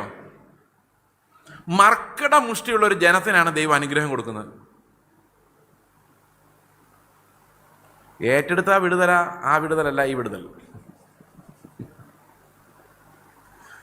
നമ്മൾ വിചാരിച്ചിരിക്കും താഴ്ത്തി സമർപ്പിക്കുന്നവർക്കാണ് ദൈവം ഭയങ്കര ലോകത്തിലെ അനുഗ്രഹങ്ങൾ കൊടുക്കുന്നതെന്ന്. Not at all. മർക്കടമുഷ്ടിയുള്ള കഠിന ഹൃദയമുള്ള ഒരു ജനത്തിനാണ് ദൈവം എന്ത് കൊടുത്തത്? അനുഗ്രഹങ്ങൾ കൊടുത്തത്. അപ്പം നിങ്ങൾ വിചാരിക്കും ഇതെന്താ ഈ മനുഷ്യൻ പറഞ്ഞു വരുന്നത്? ശരിയാണ്, അനുസരണം ഇല്ലാത്തവരെ അനുസരണം പഠിപ്പിക്കാൻ വേണ്ടി നമ്മൾ ചോക്ലേറ്റ് അല്ല പലതും ഓഫർ ചെയ്യേണ്ടി വരും. എന്നാലെങ്കിലും നീ ഒന്ന് അനുസരിക്കടാ എന്ന് പറയുമ്പം എന്നിട്ടും തെറ്റിപ്പോവും. അപ്പോൾ അടി കൊടുക്കും, തിരിച്ചു വന്നിട്ട് ചോക്ലേറ്റ് കൊടുക്കും, വീണ്ടും തെറ്റിപ്പോവും. ഇങ്ങനെ ഉഴപ്പന്മാരായ ദൈവത്തെ സ്നേഹിക്കാത്ത കഠിന ഹൃദയമുള്ള ജനത്തോട് ആവർത്തന പുസ്തകത്തിൽ കർത്താവ് പറയുന്നത്, നീ ഇതൊക്കെ അനുസരിച്ചാൽ നിനക്ക് എന്ത് തരാം? ഈ ലോകത്ത് കുറേ അനുഗ്രഹങ്ങൾ തരാം. അപ്പോൾ വേറെ കുറേ ആൾക്കാർ പറയും, എബ്രായ ലേഖനത്തിൽ പറയുന്ന പോലെ, ഞങ്ങൾക്ക് ഉദ്ധാരണം വേണ്ട, ഞങ്ങൾ എന്ത് ചെയ്തോളാം? ഭേദ്യമേറ്റോളാം. കാരണം ഞങ്ങൾക്ക് ഈ ലോകത്തിൽ അനുഗ്രഹങ്ങളും വാങ്ങിച്ചു, നിനക്കൊരു ഉദ്ധാരണം വരാൻ പോകുന്നു എന്ന് പറഞ്ഞപ്പം ഇവർ പറഞ്ഞു ഞങ്ങൾക്ക് താല്പര്യമില്ല. ഇത് എൻ്റെ ഒരു സഹോദരൻ പറഞ്ഞ ഒരു വാക്കാണ്. ഇതിപ്പം യൂട്യൂബിൽ വന്ന് എങ്ങനെയാവുമെന്ന് എനിക്കറിയാൻ മേല. എന്തേലും ആട്ടെ, കുമ്പനാടൈസേഷൻ എന്നൊരു പ്രയോഗം. ഇപ്പം ഞാൻ ചെയ്തെന്താ പരിപാടി എന്ന് വെച്ചാൽ പുള്ളി പറഞ്ഞേ, ദൈവം ആദ്യത്തെ തലമുറയോട് ചോദിച്ചു നിങ്ങൾക്ക് എന്ത് വേണം എൻ്റെ പിന്നാലെ വരുന്നതിന്? അപ്പോൾ അവർ പറഞ്ഞു എനിക്ക് സമ്പത്തൊന്നും വേണ്ട, കർത്താവിൻ്റെ അടുത്ത് പോയാൽ മതി എന്ന് പറഞ്ഞു. ഓക്കെ, എന്നാൽ പിന്നെ ആയിക്കോട്ടെ, അവിടെ മതി പ്രതിഫലം. എന്തായാലും ദൈവം നമ്മുടെ സെറ്റിൽ ചെയ്യിപ്പിക്കും. തലമുറയോട് ചോദിച്ചു കഴിഞ്ഞപ്പോൾ അവർ പറഞ്ഞു ഞങ്ങൾക്ക് അങ്ങോട്ടുള്ളതൊന്നും നമുക്കിപ്പോൾ ഉറപ്പില്ല, ഇപ്പോൾ ഇവിടെ ഉള്ളതൊക്കെ ഇവിടെ ഞങ്ങൾ തന്ന് സെറ്റിൽ ചെയ്തേക്കാൻ പറഞ്ഞു. അപ്പോൾ അങ്ങനെ ഈ ലോകത്ത് വെച്ച് അനുഗ്രഹങ്ങളെ സെറ്റിൽ ചെയ്യുന്നതിനാണ് ഈ കുമ്പനാടൈസേഷൻ എന്ന് പറയുന്നതെന്ന്. എനിക്കറിയത്തില്ല ആ പറയുന്നത് ശരിയാണോ എന്നുള്ള കാര്യം. പക്ഷേ ദൈവം ഇവിടെ അല്ല നമ്മുടെ അനുഗ്രഹങ്ങൾ പുതിയ നിയമം അനുസരിച്ച് സെറ്റിൽ ചെയ്യുന്നത്. നിങ്ങൾക്ക് പ്രതിഫലം ഇവിടെ കിട്ടിപ്പോയാൽ നിങ്ങൾ സൂക്ഷിച്ചോ. അപ്പോൾ എന്താണ് ഫെയ്ത്ത് എന്ന് പറയുന്നത്? എന്ത് ഫെയ്ത്താണ് നമ്മൾ ഹോൾഡ് ചെയ്യേണ്ടത്? ഞാൻ വർഷങ്ങൾക്ക് മുമ്പ് 94 ഞാൻ രക്ഷിക്കപ്പെടുമ്പോൾ എൻ്റെ ഈ സാൽവേഷൻ എക്സ്പീരിയൻസ് എന്ന് പറയുന്നത് ദൈവത്തിൻ്റെ ഒരു എൻജിനീയറിംഗ് ആയിട്ട് എനിക്ക് എപ്പോഴും ഇത് കാണാൻ സാധിക്കും. കാരണം എനിക്ക് ശാസ്ത്രത്തിൽ ഭയങ്കര വിശ്വാസം ഉണ്ടായിരുന്ന ഒരാളായിരുന്നു ഞാൻ. ശാസ്ത്രം സത്യമാണെന്ന് വിശ്വസിക്കുകയും, സത്യമാണെന്ന് പറഞ്ഞു കഴിഞ്ഞാലും ശാസ്ത്രത്തിന് മാറ്റമൊക്കെ വരും, പക്ഷെ ഉള്ളതിൽ വിശ്വസിക്കാൻ കൊള്ളാവുന്നത് ശാസ്ത്രമാണ് എന്ന് ഞാൻ വിചാരിച്ചിരുന്നു. അപ്പം അങ്ങനെ ഇരിക്കെ ഒരു ശാസ്ത്ര പ്രസംഗം ഞാൻ കേട്ടപ്പോൾ ആ പ്രസംഗത്തിൽ ഒരു പ്രൊഫസർ ഇങ്ങനെ സംസാരിക്കുകയായിരുന്നു. ഒരു ഫിസിക്സ് കോൺഫറൻസ് നടന്നുകൊണ്ടിരിക്കുകയാണ്. ഇപ്പോൾ ഒരു പ്രൊഫസർ ഇങ്ങനെ സംസാരിച്ച് ഞാൻ കേട്ടു. വെളിച്ചമുണ്ടാകട്ടെ എന്ന് ദൈവം കൽപ്പിച്ചു. ഐസക് ന്യൂട്ടൺ ഉണ്ടായി. ഐസക് ന്യൂട്ടൺ വന്ന് കാര്യങ്ങളൊക്കെ എക്സ്പ്ലെയിൻ ചെയ്തു. ആപ്പിൾ താഴോട്ട് വീഴുന്നത് എന്തുകൊണ്ടാണെന്ന് പുള്ളി പറഞ്ഞു. ഭൂമി സൂര്യന് ചുറ്റും കറങ്ങുന്നതും ഭൂമി എന്താണ് സൂര്യനിൽ പോയി വീഴാത്തതെന്നും തെറിച്ച് ദൂരോട്ട് പോകാത്തതെന്നും ഒക്കെ ഐസക് ന്യൂട്ടൺ എക്സ്പ്ലെയിൻ ചെയ്തു. വണ്ടിക്കകത്തിരുന്ന് വണ്ടി തള്ളിയാൽ എന്തുകൊണ്ടാണ് വണ്ടി പോകാത്തതെന്ന് ഐസക് ന്യൂട്ടനാണ് പറഞ്ഞു തന്നത്. അപ്പോൾ ഇങ്ങനെ ഒത്തിരി കാര്യങ്ങൾ, വണ്ടി പെട്ടെന്ന് ബ്രേക്ക് ഇടുമ്പോൾ നമ്മൾ എന്തുകൊണ്ട് മുമ്പോട്ട് ആഞ്ഞു വന്നു, വണ്ടിയൊന്നുമില്ല, എന്നാലും ഐസക് ന്യൂട്ടനാണ് അതിൻ്റെ തത്വം നമുക്ക് പറഞ്ഞു തന്നത്. വണ്ടി ഇല്ലാതിരുന്ന കാലത്ത് അത് കണ്ടുപിടിച്ച് വലിയ കാര്യമായിരുന്നു അല്ലേ? ഓക്കെ. അപ്പോൾ ഇങ്ങനെ മനുഷ്യർ വിചാരിച്ചു, ഈ പ്രൊഫസർ പറയുക, മനുഷ്യർ വിചാരിച്ചു അപ്പോൾ ഇത്രയൊക്കെ ആയ സ്ഥിതിക്ക് പ്രപഞ്ചത്തിൻ്റെ രഹസ്യങ്ങൾ മുഴുവൻ ഇനി കണ്ടുപിടിക്കാൻ നമുക്ക് പറ്റും. കാരണം ഇതെല്ലാം മനസ്സിലായല്ലോ, കുറേ കാര്യങ്ങൾ മനസ്സിലായി. വണ്ടിക്കകത്തിനും തള്ളിയാൽ വണ്ടി എന്താണ് പോകാത്തതെന്നും ആപ്പിൾ എന്തുകൊണ്ടാണ് താഴോട്ട് വീഴുന്നതെന്നും ഇങ്ങനെയുള്ള പല കാര്യങ്ങളും മനസ്സിലായി കഴിഞ്ഞപ്പം ശാസ്ത്രീയമായ യുക്തി കൊണ്ട് നമുക്ക് ലോകത്തിലുള്ള എന്ത് ചോദ്യങ്ങളുടെ ഉത്തരം കണ്ടുപിടിക്കാം, പ്രപഞ്ചം മുഴുവൻ കണ്ടുപിടിക്കാം എന്ന് മനുഷ്യൻ ചിന്തിക്കുകയും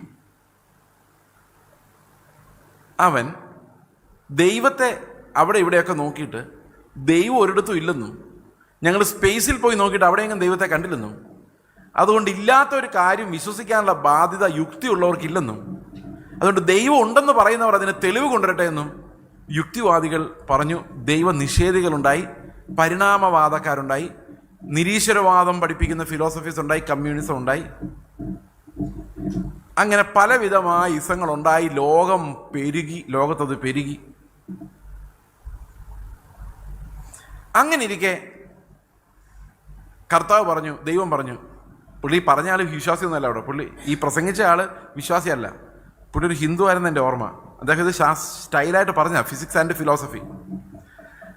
ദൈവം പറഞ്ഞു, let there be darkness again, വീണ്ടും അന്ധകാരം ഉണ്ടാകട്ടെ, വ്യാപിക്കട്ടെ എന്ന് പറഞ്ഞു. ആൽബർട്ട് ഐൻസ്റ്റീൻ ഉണ്ടായി. ആൽബർട്ട് ഐൻസ്റ്റീൻ പറഞ്ഞു, ഐസക് ന്യൂട്ടൺ പറഞ്ഞതൊക്കെ കൊള്ളാം, പക്ഷെ അത് അബ്സല്യൂട്ട് അല്ല, ഇതൊന്നും അബ്സല്യൂട്ട് അല്ല, ഇങ്ങനെ തന്നെ ആകണമെന്ന് എല്ലായിടത്തും വെച്ച് ഉറപ്പില്ല. ഉദാഹരണത്തിന്, നിങ്ങൾ സ്റ്റേഷനിൽ നിൽക്കുമ്പോൾ വണ്ടി നല്ല സ്പീഡിലാണ് പോകുന്നത് അല്ലേ? ഇപ്പം ഒരു വണ്ടി പോയിക്കൊണ്ടിരിക്കുക, കുണ്ടറെ നിർത്താതെ പോയി തോന്നുന്നു അല്ലേ? ഓക്കെ, നിങ്ങൾ അതേ സ്പീഡിൽ വേറൊരു വണ്ടിയിൽ കയറി പാരലായിട്ട് കിടക്കുന്ന ഒരു ട്രാക്കിൽ കൂടെ പോയാൽ ഈ വണ്ടി അനങ്ങാതെ നിൽക്കുന്നതായിട്ട് നിങ്ങൾക്ക് തോന്നുള്ളൂ.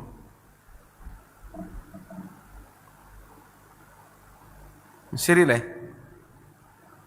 അപ്പം ഐൻസ്റ്റീൻ പറഞ്ഞു, പ്രപഞ്ചത്തിലുള്ളതെല്ലാം ഇങ്ങനെ ആവേശികമാണ്, ഒന്നിനെക്കുറിച്ച് അബ്സല്യൂട്ടായിട്ടൊന്നും കണ്ടുപിടിക്കാൻ പറ്റത്തില്ല. എന്നിട്ട് പുള്ളി പറഞ്ഞു, ഈ ഭൂമി സൂര്യന് ചുറ്റും ഇങ്ങനെ ഭൂമി ഇങ്ങനെ കറങ്ങുന്നുണ്ടല്ലോ, ദൂരോട്ട് പോകാതെ വട്ടത്തിൽ. ഈ വട്ടത്തിൽ കറങ്ങാനുള്ള കാരണം ഗ്രാവിറ്റി ഒന്നുമല്ല.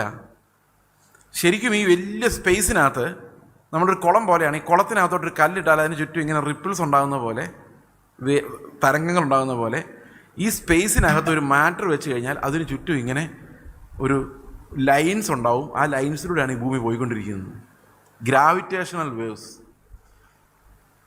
ഇത് പുള്ളി പറയുക മാത്രമല്ല തെളിയിക്കുകയും ചെയ്തു. ആകെപ്പാടെ കൺഫ്യൂഷനാക്കി, മൊത്തം കൺഫ്യൂഷനാക്കിയ ആളെയാണ് നമ്മൾ ഐൻസ്റ്റീൻ എന്ന് വിളിക്കുന്നത്. അപ്പോൾ ആൾക്കാർ ഐൻസ്റ്റീനോട് ചോദിച്ചു, അപ്പോൾ പിന്നെ സത്യം എങ്ങനെ അറിയും, അബ്സല്യൂട്ടായിട്ട് എങ്ങനെ അറിയും? അപ്പോൾ ഐൻസ്റ്റീൻ പറഞ്ഞു, ഇതോടുകൂടി നമ്മുടെ ദൈവ അന്വേഷണം അവസാനിച്ചിരിക്കുന്നു. ഞാൻ ഈ പ്രസംഗമൊക്കെ കേട്ടിട്ട്, എന്നിട്ട് പുള്ളി ഇങ്ങനെ പറഞ്ഞു, നിങ്ങളൊരു പശുവിനെ നോക്കിയിട്ട് അല്ലെങ്കിൽ ഒരു പട്ടിയെ നോക്കി, പട്ടിയുടെ കാര്യം എനിക്ക് ഉറപ്പ്, പട്ടിയോ പൂച്ചയോ നോക്കിയിട്ട്, എടാ പൂച്ചേ ഇത് കണ്ടോ, ഇത് റെഡ് കാർപ്പറ്റാന്ന് പറഞ്ഞാൽ പൂച്ച ചിരിക്കുമെന്ന് പുള്ളി പറഞ്ഞ. കാരണം വെച്ചാൽ പൂച്ചയ്ക്ക് കളർ അറിയാൻ മേല, എന്ത് റെഡ്, എന്ത് ഗ്രീൻ, എന്ത് ബ്ലൂ, അതിൻ്റെ വിഷൻ ബ്ലാക്ക് ആൻഡ് വൈറ്റാണ്. അപ്പോൾ പൂച്ചയോട് നമ്മൾ സംസാരിച്ച് കഴിഞ്ഞാൽ ഈ പൂച്ചയ്ക്ക് അറിയാൻ മേല ഈ കാര്യങ്ങളൊന്നും, മനുഷ്യർക്കറിയാം. ഇനി മനുഷ്യരെക്കാൾ സുപ്പീരിയർ ആയിട്ടുള്ള വിഷനുള്ള ഒരു ജീവി ഉണ്ടെങ്കിൽ ഈ പ്രപഞ്ചമൊന്നും ഇങ്ങനെ ആയിരിക്കില്ല കാണുന്നത്. ശരിയല്ലേ? അപ്പോൾ എന്താ സത്യം? ഇനി പാറ്റകളെ നിങ്ങൾ നോക്കിയിട്ടുണ്ടോ? ഈ പാറ്റകൾ ശുദ്ധജീവികൾ, ഭൂകമ്പം ഉണ്ടാകുമ്പോൾ അവർക്കറിയാം. നമുക്കറിയാൻ വയ്യാത്ത പല ഗുലുമാലുകളും ഈ ഒന്നും അറിയാത്ത മിണ്ടാപ്രാണികൾക്കറിയാം. അപ്പോൾ ഈ പ്രപഞ്ചം എന്ന് പറയുന്ന ഒരു കോംപ്ലക്സ് മെസ്സാണെന്നാണ് ഈ പുള്ളി പറഞ്ഞു വരുന്നത്. ഞാൻ ഇതും കേട്ടോണ്ട് എൻ്റെ ഉള്ള ശാസ്ത്രവിശ്വാസവും പോയി. ഇതെന്താണ് കഥ? നമ്മളിതൊക്കെ ആദ്യമായിട്ട് കേൾക്കുക. ഇതും കേട്ടോണ്ട് 1994 ഞാൻ KSRTC ബസ്സിൽ എൻ്റെ ഹോസ്റ്റലിലേക്ക് ഇങ്ങനെ ഈ കോൺഫറൻസ് കഴിഞ്ഞ് പോകുന്ന വഴിക്ക് ഞാനിങ്ങനെ ഇരുന്ന് ആലോചിച്ചു, എൻ്റെ ദൈവമേ, എന്ത് പഠിച്ചാലും നമുക്ക് ഈ ന്യൂട്ടനും ഐൻസ്റ്റീനും ഒക്കെ വളരെ പ്രധാനം കേട്ടോ. എന്തുകൊണ്ടാണ് ഞാൻ പറഞ്ഞുതരാം. നമ്മുടെ വിശ്വാസ ജീവിതത്തിന് അത് വളരെ പ്രധാനമാണ്. എന്ത് പഠിച്ചാലും ഇതൊന്നും റിയൽ അല്ല. ഞാനിങ്ങനെ ആലോചിച്ചു, ഈ ന്യൂട്ടൻ്റെ മുൻപുണ്ടായിരുന്ന കാലഘട്ടത്തിൽ, ഗലീലിയോയുടെ ന്യൂട്ടൻ്റെ ഒക്കെ മുമ്പുണ്ടായിരുന്ന കാലഘട്ടത്തിൽ ആളുകൾ വിശ്വസിച്ചുകൊണ്ടിരുന്നത് ഇങ്ങനെയൊന്നുമല്ല. ഞാൻ യൗവനക്കാരെയോട് ഉദ്ദേശിച്ച കാര്യങ്ങൾ പറയുന്നത് ഇങ്ങനെയൊന്നും ആയിരുന്നില്ല. ഏതാ ഈ ലോകത്തെക്കുറിച്ചുള്ള കാഴ്ചപ്പാട്. അന്നത്തെ ശാസ്ത്ര പുസ്തകങ്ങളൊക്കെ വായിച്ചാൽ നമ്മൾ തലയും കുത്തി നിന്ന് ചിരിക്കും. കാരണം ഇന്നത്തെ ശാസ്ത്രവുമായിട്ട് ഒരു ബന്ധവും ഇല്ല. മനസ്സിലായേ? അപ്പോൾ ന്യൂട്ടൻ്റെ കാലത്ത് അങ്ങനെ ചിന്തിച്ചു, ഐൻസ്റ്റീൻ്റെ കാലത്ത് ഇങ്ങനെ ചിന്തിച്ചു. ഇനി കുറേ നൂറ്റാണ്ടുകൾ കഴിയുമ്പോൾ കുറേ ആൾക്കാർ വന്നിട്ട് അവസാനം കർത്താവ് എല്ലാം സൃഷ്ടിച്ചതാണെന്നെങ്ങാനും തെളിയിച്ചു കഴിഞ്ഞാൽ ഇത്രേ ആൾക്കാർ ഈ നൂറ്റാണ്ടുകളിൽ മുഴുവൻ മണ്ടന്മാരായി പോയില്ലേ? ഇതിൽ പഠിച്ച് PhD എടുത്തവനൊക്കെ തീർന്നില്ലേ അവൻ്റെ ജീവിതം? സമ്മതിച്ചോ? അപ്പം ഞാനിങ്ങനെ വണ്ടിയിൽ ആലോചിക്കുക, ദൈവമേ, ഇത് വെറും വ്യർത്ഥമാണല്ലോ ഈ പരിപാടി. ഇത് പഠിച്ചിട്ട് എന്താ കാര്യം? 500 വർഷം കഴിഞ്ഞ് ഇവിടെ പഠിക്കാനിരിക്കുന്ന പിള്ളേർ 990 ഇങ്ങനെയൊക്കെ ആയിരുന്നു ആൾക്കാർ വിശ്വസിച്ചിരുന്നെന്നും പറഞ്ഞ് ചിരിക്കുമായിരിക്കും. അതിനു വേണ്ടി ജീവൻ കളയാൻ നമ്മളെന്തിനാ നടക്കുന്നത്? എൻ്റെ ഉള്ളിൽ ഇങ്ങനെ ആലോചന വന്നു. അപ്പം ഞാൻ ആലോചിച്ച് നോക്കി, പ്രപഞ്ചത്തിൽ മാറ്റം വരാത്തതായിട്ട് എന്തെങ്കിലും ഉണ്ടോ സഹോദരങ്ങളെ? എന്തെങ്കിലും ഉണ്ടോ? ഇല്ല.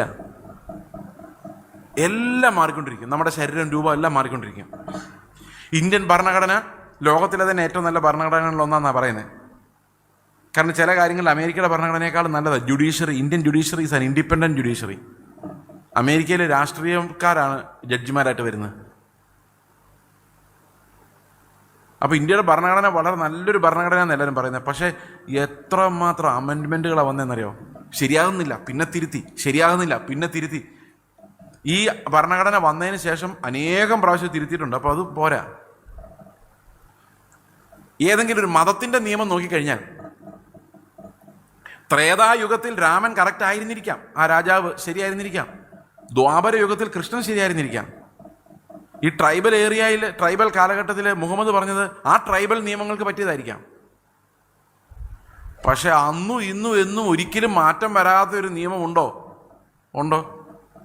ഒരിക്കലും അപ്ഡേറ്റ് ചെയ്യേണ്ടാത്ത, അപ്ഗ്രേഡ് ചെയ്യേണ്ടാത്ത, ബെറ്റർ ആക്കാൻ പറ്റാത്ത, ഞാൻ അന്ന് ആലോചിച്ചുകൊണ്ടിരുന്ന കാര്യങ്ങൾ, ബെറ്റർ ആക്കാൻ പറ്റാത്ത അബ്സല്യൂട്ടായിട്ടുള്ള എന്തെങ്കിലും ഈ ഭൂമിയിലുണ്ടോ? പുതിയ നിയമത്തിൻ്റെ നീതി, ദൈവത്തിൻ്റെ നീതി എന്ന് ഞാൻ പറഞ്ഞാൽ മാങ്ങാണ്ടി. അതിന് മാത്രം ഒരു മാറ്റവും ഇല്ല. സ്നേഹിക്കുക മരണം വരെ, ലാസ്റ്റ് മൊമെൻ്റ് വരെ. അതിനൊന്ന് ഇത്തിരി നന്നായിട്ടൊന്ന് പറഞ്ഞ് ആ നിയമത്തെ കുറച്ചുകൂടെ ബെറ്റർ ചെയ്തേ പറ്റുമോ? പറ്റുകയില്ല. ക്ഷമിക്കുക മരണം വരെ. അതിനേക്കാൾ ബെറ്റർ ഒരു സിസ്റ്റം ഉണ്ടാക്കാൻ പറ്റുമോ? പറ്റില്ല. അത് BC 10,000-ലായാലും AD 2022-ലായാലും സ്നേഹത്തിൻ്റെ പെർഫെക്ഷൻ എന്ന് പറയുന്നത് വേറൊരാൾക്ക് വേണ്ടി അവൻ്റെ ജീവനെ നഷ്ടപ്പെടുത്തി കളയുക എന്ന് പറയുന്നതാണ്. കർത്താവ് പറഞ്ഞു, ഞാൻ നിങ്ങളെ സ്നേഹിച്ചതുപോലെ നിങ്ങൾ പരസ്പരം സ്നേഹിക്കണമെന്നാകുന്നു എൻ്റെ കൽപ്പന. അടുത്ത വാക്യം, തൻ്റെ സ്നേഹിതന് വേണ്ടി ജീവനെ കൊടുക്കുന്നതിലും അധികമുള്ള സ്നേഹം ആർക്കുമില്ല. അപ്പോൾ അതാണ് പെർഫെക്ഷൻ. മാറ്റം വരുത്തേണ്ടാത്ത ഒരേ ഒരു കാര്യം. ആഹാര രീതികളിൽ മാറ്റം വരണം, ഭക്ഷ്യ രീതികളിൽ മാറ്റം വരണം, നമ്മളെ നയിക്കുന്ന സമൂഹത്തിൻ്റെ നിയമങ്ങളിൽ മാറ്റം വന്നുകൊണ്ടിരിക്കുന്നു.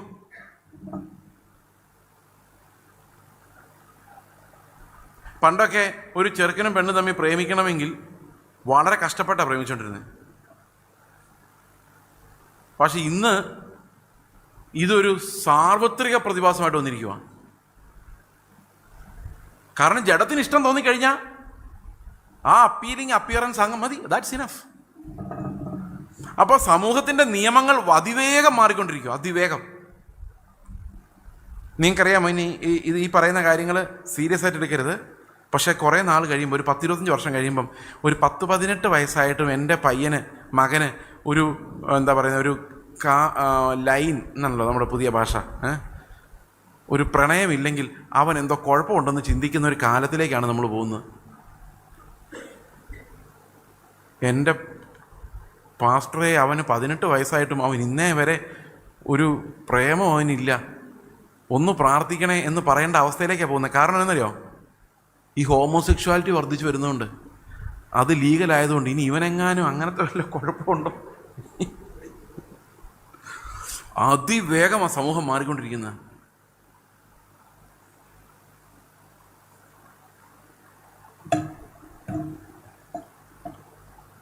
പണ്ട് ഈ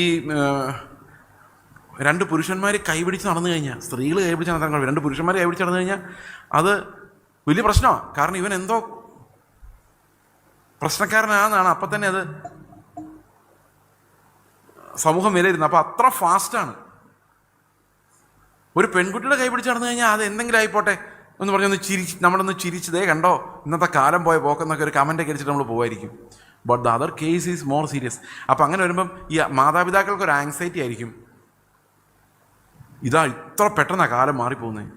സഹോദരങ്ങളെ, ഏത് കാലം മാറിയാലും ഈ ബൈബിളിൽ ഒരു നിയമത്തിന് പോലും ഒരിക്കലും മാറ്റം വരുത്തേണ്ട കാര്യമില്ല. ഞാനിത് എന്തുകൊണ്ടാണ് ഇത് പറയുന്നത്? ഞാനൊരു വേദപുസ്തകത്തിൽ വിശ്വസിക്കുന്ന ഒരാളായതുകൊണ്ടല്ല ഇത് പറയുന്നത്.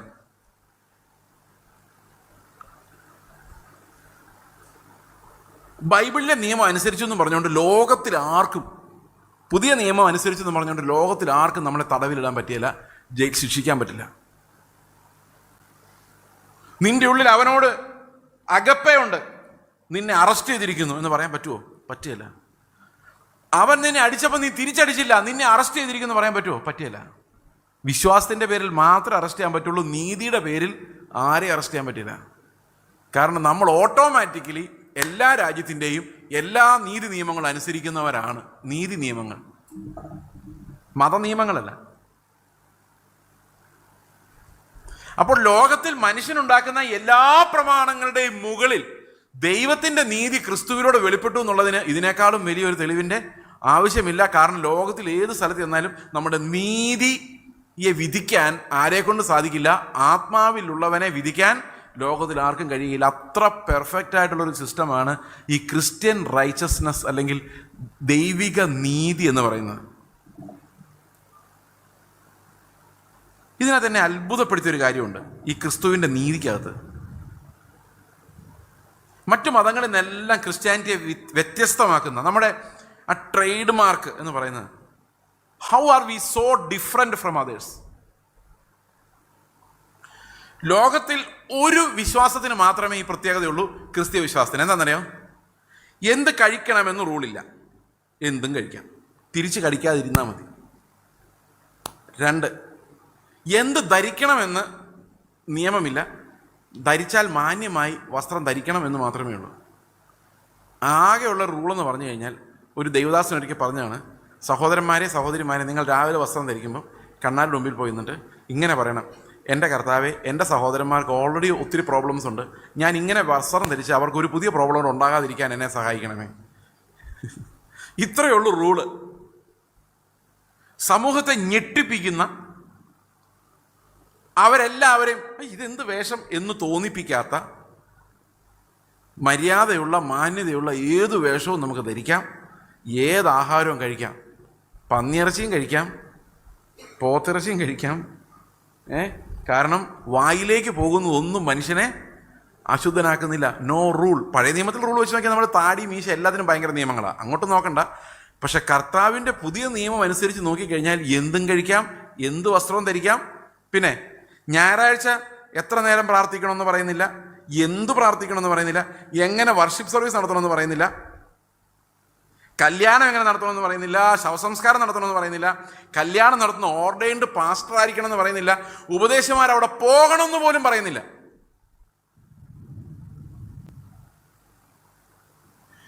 പൗലോസോ പത്രോസോ ഏതെങ്കിലും കല്യാണം നടത്തിയതായി നമുക്ക് അറിവില്ല.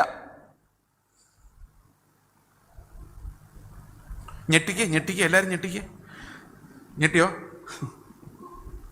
ശവസംസ്കാരം നടത്താൻ നേരത്ത് പ്രസ്ബിറ്ററോ സെൻട്രൽ പാസ്റ്ററോ ഓവർസീറോ ഒന്നും പോയിട്ടില്ല. ഭക്തിയുള്ള പുരുഷന്മാർ സ്തെഫാനോസിനെ അടക്കം ചെയ്തു, പരിപാടി തീർന്നു.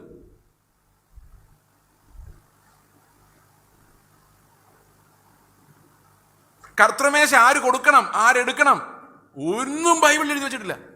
സ്നാനപ്പെടുത്തുമ്പോൾ ആര് സ്നാനപ്പെടുത്തണം, സ്നാനപ്പെടുത്തുന്നതിന് മുമ്പ് പ്രസംഗിക്കുമ്പോൾ പറയേണ്ട വാക്യങ്ങൾ എന്തൊക്കെയാണ്, ഒന്നും പറഞ്ഞിട്ടില്ല. ഒരു വഹ ഇല്ല. ഇങ്ങനെ എങ്ങനെയാണ് ഒരു വിശ്വാസം ലോകത്ത് നിലനിൽക്കുന്നത്?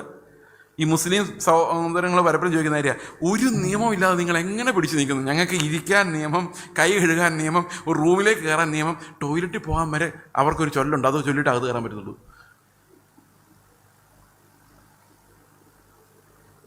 നമുക്ക് പോകണമെന്ന് പോലും നിയമമില്ല.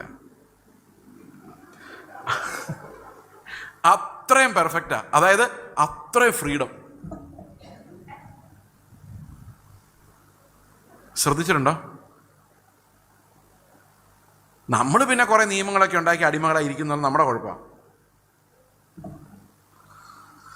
ഇത്തിരി വെള്ളം കുടിക്കട്ടെ. ഇത്രയും പ്രതീക്ഷിച്ചില്ലല്ലേ?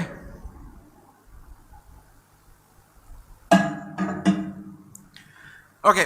അപ്പോൾ പിന്നെ എങ്ങനെയാണ് ഇത്രയും ഫ്രീ ആയിട്ടൊരു വിശ്വാസം ഉണ്ടാക്കിയിട്ട് കർത്താവ് സൃഷ്ടിക്കുന്ന ആരെയെന്നറിയോ? അകത്തുനിന്നുള്ള സ്നേഹത്തിൻ്റെ നിർബന്ധത്താൽ സകലരെ സ്നേഹിക്കുന്ന ക്രിസ്തുവിൻ്റെ സ്വഭാവമുള്ള, ഈ ലോകത്തോട് അനുരൂപരല്ലാത്ത, അവൻ്റെ വിശുദ്ധരായ ഒരു കൂട്ടം ജനം കർത്താവിൻ്റെ സാക്ഷികളായി ഈ സമൂഹത്തിലേക്ക് ഇറങ്ങി ചെല്ലുമ്പോൾ ആ സമൂഹം മനസ്സിലാക്കണം എന്താണ് വിശ്വാസം, എന്താണ് നീതി, എന്താണ് സ്നേഹം, ആരാണ് കർത്താവ്.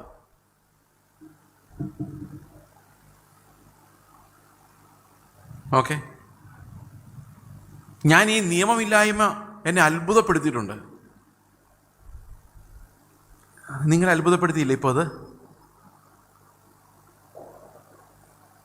അപ്പോൾ നമ്മൾ പറയേ ഈ സ്നാനപ്പെടുത്താനൊക്കെ പ്രസ്ബിറ്റർ സെൻട്രൽ പാസ്റ്ററൊക്കെ വേണം എന്ന് പറയുമ്പോൾ അതെന്തിനാ അങ്ങനെ? ബൈബിളിൽ അങ്ങനെ ഇല്ലെന്ന് പറയുമ്പോൾ അതെല്ലാം സകലത് ഉചിതവും ക്രമമായി നടക്കണം എന്നുള്ളതുകൊണ്ടാണ്. അത് വെച്ചാണ് നമ്മളിങ്ങനെ ഓരോ സിസ്റ്റങ്ങളും വ്യവസ്ഥകളും പൗരോഹിത്യമൊക്കെ ഉണ്ടാക്കി വെച്ചേക്കുന്നത്. ഞങ്ങളുടെ ചർച്ചിൽ 7 എൽഡർമാരുണ്ട്. ഇവരിൽ ആര് വേണമെങ്കിലും സ്നാനപ്പെടുത്തും, ആര് വേണമെങ്കിലും കർത്തൃമേശ എടുക്കും. ആരാണോ ആ സമയത്ത് അവിടെ ഉള്ളത് അവർ അത് ചെയ്തിരിക്കും. എന്തെങ്കിലും കുഴപ്പമുണ്ടോ? ബൈബിളിൽ ഏതെങ്കിലും പ്രമാണത്തിൽ ലംഘിക്കുന്നുണ്ടോ? ഇല്ല. ചർച്ച് ഓഫ് ഗോഡിൻ്റെ ഒരു പഴയ ചർച്ച വന്ന് തന്നെ ഇത് പറയണം അല്ലേ? ആയിക്കോട്ടെ, എന്തെങ്കിലും ആയിക്കോട്ടെ. ക്രിസ്തു നമ്മളെ സ്വതന്ത്രരാക്കിയാൽ നമ്മൾ സാക്ഷാൽ സ്വതന്ത്രരാണ്. ഓക്കെ, അത്രയേ ഉള്ളൂ. അപ്പം ഞാൻ പറഞ്ഞു വന്നതെന്നു വെച്ച് കഴിഞ്ഞാൽ, ഇന്നത്തെ യൗവനക്കാർക്ക് യേശു ക്രിസ്തു അവരുടെ ജീവനായി മാറിയാൽ ഈ ഞാൻ അതിനൊരു എക്സാമ്പിൾ ഞാൻ പറയാം. ഒരു എക്സാമ്പിൾ ഉണ്ട്. ഇതിപ്പോൾ ഈ യൂട്യൂബ് ലൈവ് ഇല്ലായിരുന്നെങ്കിൽ ഞാൻ ഇങ്ങനൊന്നും ആയിരിക്കില്ല സംസാരിക്കുന്നത്. കാരണം എന്ന് വെച്ച് കഴിഞ്ഞാൽ ഇതൊരു വലിയ തടസ്സമാണ് സത്യം പറഞ്ഞു. എനിക്ക് ഒത്തിരി എക്സാമ്പിൾസ് ഞാൻ വായിൽ വന്നിട്ട് കട്ട് ചെയ്ത് കളഞ്ഞു. കാരണം അവരിത് കേൾക്കുമ്പോൾ അവർക്കൊരു പ്രയാസം ഉണ്ടാകുമോ എന്ന് വിചാരിച്ചിട്ട്. നമ്മുടെ ഈ കേരളത്തിൽ വിശ്വാസത്തിൻ്റെ സാക്ഷ്യത്തെക്കുറിച്ച്, യൗവനക്കാർ വഹിക്കേണ്ട സാക്ഷ്യത്തെക്കുറിച്ച് പറയാൻ വേണ്ടിയാണ് പറഞ്ഞത്. ഞങ്ങളുടെ കൂട്ടായ്മയുള്ളൊരു കുട്ടി, ഒരു മോള് എറണാകുളത്തൊരു കോളേജിൽ പഠിക്കുകയാണ്. അവിടെ അവർക്ക് സെമിനാറുകൾ നടത്താൻ വേണ്ടി വെളിയിൽ നിന്ന് ആളുകൾ വരും. ഇവരെ പഠിപ്പിക്കുന്നത് എന്തെന്നറിയോ? നിങ്ങളൊരു സ്ത്രീയായി ജനിച്ചു എന്ന് വിചാരിച്ച് സ്ത്രീയായി ജീവിക്കണമെന്ന് നിർബന്ധമില്ല. നിങ്ങൾക്ക് വേണമെങ്കിൽ ഒരു സ്ത്രീയെ കല്യാണം കഴിച്ച് പുരുഷനായിട്ട് ജീവിക്കാം.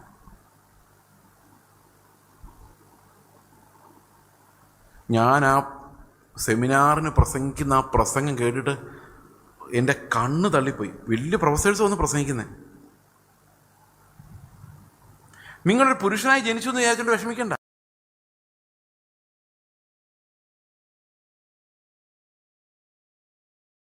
അത് തീരുമാനിക്കുന്ന നമ്മുടെ അവകാശമാണ്. സമൂഹം പോകുന്ന പോക്കാ. അപ്പോൾ ഈ കുട്ടി എഴുന്നേറ്റ് നിന്ന് പറഞ്ഞു, 2-3 സെമിനാർ നടന്നപ്പോൾ എല്ലാവരും ഇതാ പറഞ്ഞത്.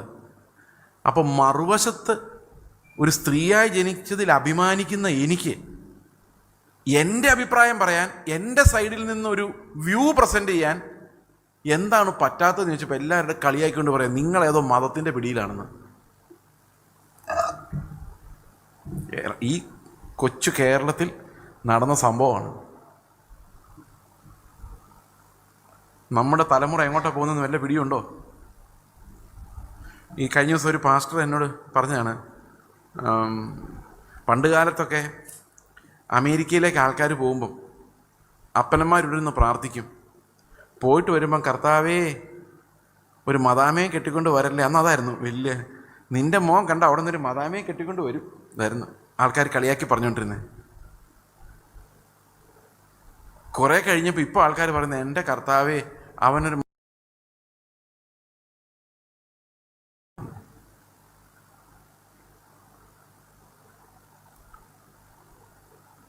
ഒരുത്തനെ വിളിച്ചുകൊണ്ട് വന്നിട്ട് ദിസ് ഈസ് മൈ പാർട്ട്ണർ എന്ന് പറഞ്ഞാലുള്ള അവസ്ഥ എന്താ? നമ്മുടെ ഹൃദയം തകർന്നു പോലെ. അടുത്ത തലമുറയെ നമ്മൾ എങ്ങനെ നേരിടുമെന്നുള്ളതിനെ, ഈ തലമുറ നമ്മുടെ ചുറ്റും വന്നങ്ങ് സ്പ്രെഡ് ചെയ്ത് കഴിയുമ്പോഴേക്കും നമ്മുടെ കുഞ്ഞുങ്ങൾ എങ്ങനെ ഇതിനെ നേരിടുമെന്ന് നമ്മൾ വിചാരിച്ചിരിക്കുന്നത്? അവർക്ക് ആകെ കിട്ടിയിരിക്കുന്ന വിശ്വാസം എന്താണെന്നറിയോ? കർത്താവ് നിങ്ങൾക്ക് വിസ ശരിയാക്കി തരും.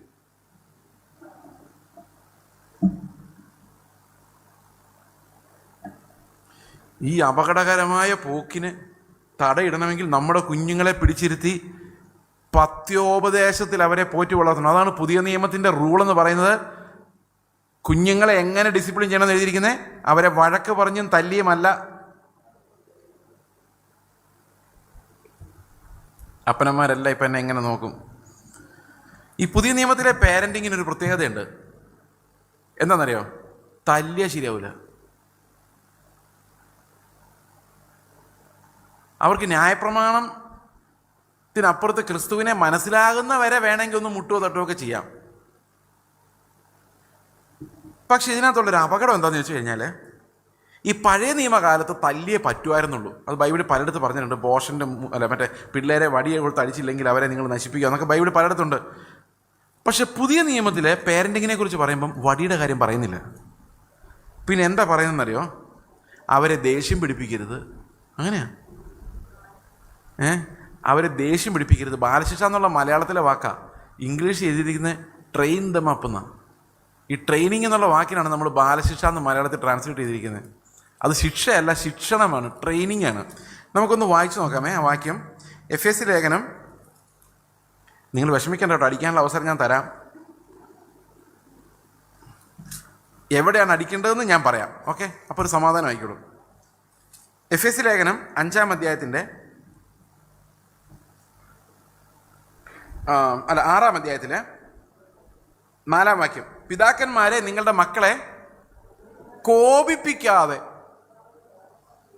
വല്ല മൈൻഡ് ചെയ്യുന്നുണ്ടോ നിങ്ങൾ ഈ കൽപ്പന? നിങ്ങളുടെ മക്കളെ എന്ത് ചെയ്യരുത്? കോപിപ്പിക്കാതെ ബാലശിക്ഷയിലും പത്യോപദേശത്തിലും. ഈ പത്യോപദേശം എന്ന് പറഞ്ഞാൽ എന്താ? ധർമ്മോപദേശം എന്ന് പറഞ്ഞാൽ എന്താ അറിയോ വ്യത്യാസം എന്താന്ന്? പത്യോപദേശം എന്ന് പറഞ്ഞു കഴിഞ്ഞാൽ ഡോക്ട്രിൻസ് ആണ്. ഡോക്ട്രിൻസ്, അതായത് കർത്താവ് നമുക്ക് വേണ്ടി മരിച്ചു, നമ്മളിനി ജീവിക്കുന്ന ഞാനല്ല, ക്രിസ്തു അത്രേ, നമ്മുടെ പാപങ്ങൾക്ക് വേണ്ടി. ഇതാണ് പത്യോപദേശം എന്ന് പറയുന്നത്. ക്രിസ്ത്യൻ ഡോക്ട്രിൻസ് ആണ്. ധർമ്മോപദേശം എന്ന് പറഞ്ഞാൽ നിങ്ങൾ മോഷ്ടിക്കരുത്, കള്ളം പറയരുത്, ഇങ്ങനെയുള്ള ഉപദേശങ്ങളാണ് നമ്മൾ എന്ത് വിളിക്കുന്നത്? ധർമ്മോപദേശം എന്ന് പറയുന്നത്. നമ്മൾ ഇഷ്ടം പോലെ ധർമ്മോപദേശം പിള്ളേർക്ക് കൊടുക്കുന്നുണ്ട്, പക്ഷെ അവർക്ക് കിട്ടാത്തത് എന്താണെന്നറിയോ? ഈ ഡോക്ട്രിൻസായി, പത്യോപദേശമാണ്. ഞാൻ എന്താ വിശ്വസിക്കുന്നത്, എൻ്റെ സഭ എന്താ വിശ്വസിക്കുന്നത്, എന്താണ് വേദപുസ്തകത്തിൻ്റെ ഉപദേശം, ഇത് ചെറുപ്പത്തിൽ ഒരു കൊച്ചിൻ്റെ തലയിൽ കയറിക്കഴിഞ്ഞാൽ അത് ഇറക്കി വിടാൻ ആരേ കൊണ്ടും പറ്റത്തില്ല. കാരണം ക്രിസ്തു എന്ന അടിസ്ഥാനം ഒരു കുഞ്ഞിൻ്റെ ഉള്ളിൽ വീണാൽ അവൻ ജീവിതകാലം മുഴുവൻ വേറൊരു തിയോളജിയോ ഫിലോസഫിയോ അവനെ ബാധിക്കില്ല. അത് പൗലോസ് പറഞ്ഞിട്ടുണ്ട്. ഞാൻ 1 കൊരിന്ത്യർ ലേഖനം 3-ാം അധ്യായത്തിലാണ് ഇത് പറഞ്ഞിരിക്കുന്നത്. ക്രിസ്തു എന്ന അടിസ്ഥാനം വീഴുന്നത് വരെ, ഒരു കുഞ്ഞിൻ്റെ ഉള്ളിൽ ക്രിസ്തു എന്ന അടിസ്ഥാനം വീഴുന്നത് വരെ, 10-ാം വാക്യം പറയുന്നു, 10-11, എനിക്ക് ലഭിച്ച ദൈവകൃപയ്ക്കൊത്തവണ്ണം ഞാൻ ജ്ഞാനമുള്ളൊരു പ്രധാന ശില്പിയെ അടിസ്ഥാനം ഇട്ടിരിക്കുന്നു, മറ്റൊരുത്തൻ മീതെ പണിയുന്നു.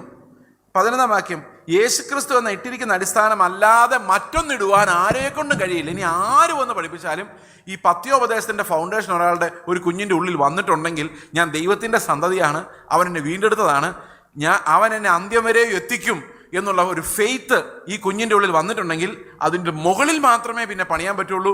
വേറൊരു അടിസ്ഥാനം അവൻ്റെ ഹൃദയത്തിൽ ഇടാൻ പറ്റില്ല. അതിൻ്റെ ഏറ്റവും വലിയ തെളിവ് ഞാൻ തന്നെയാണ്.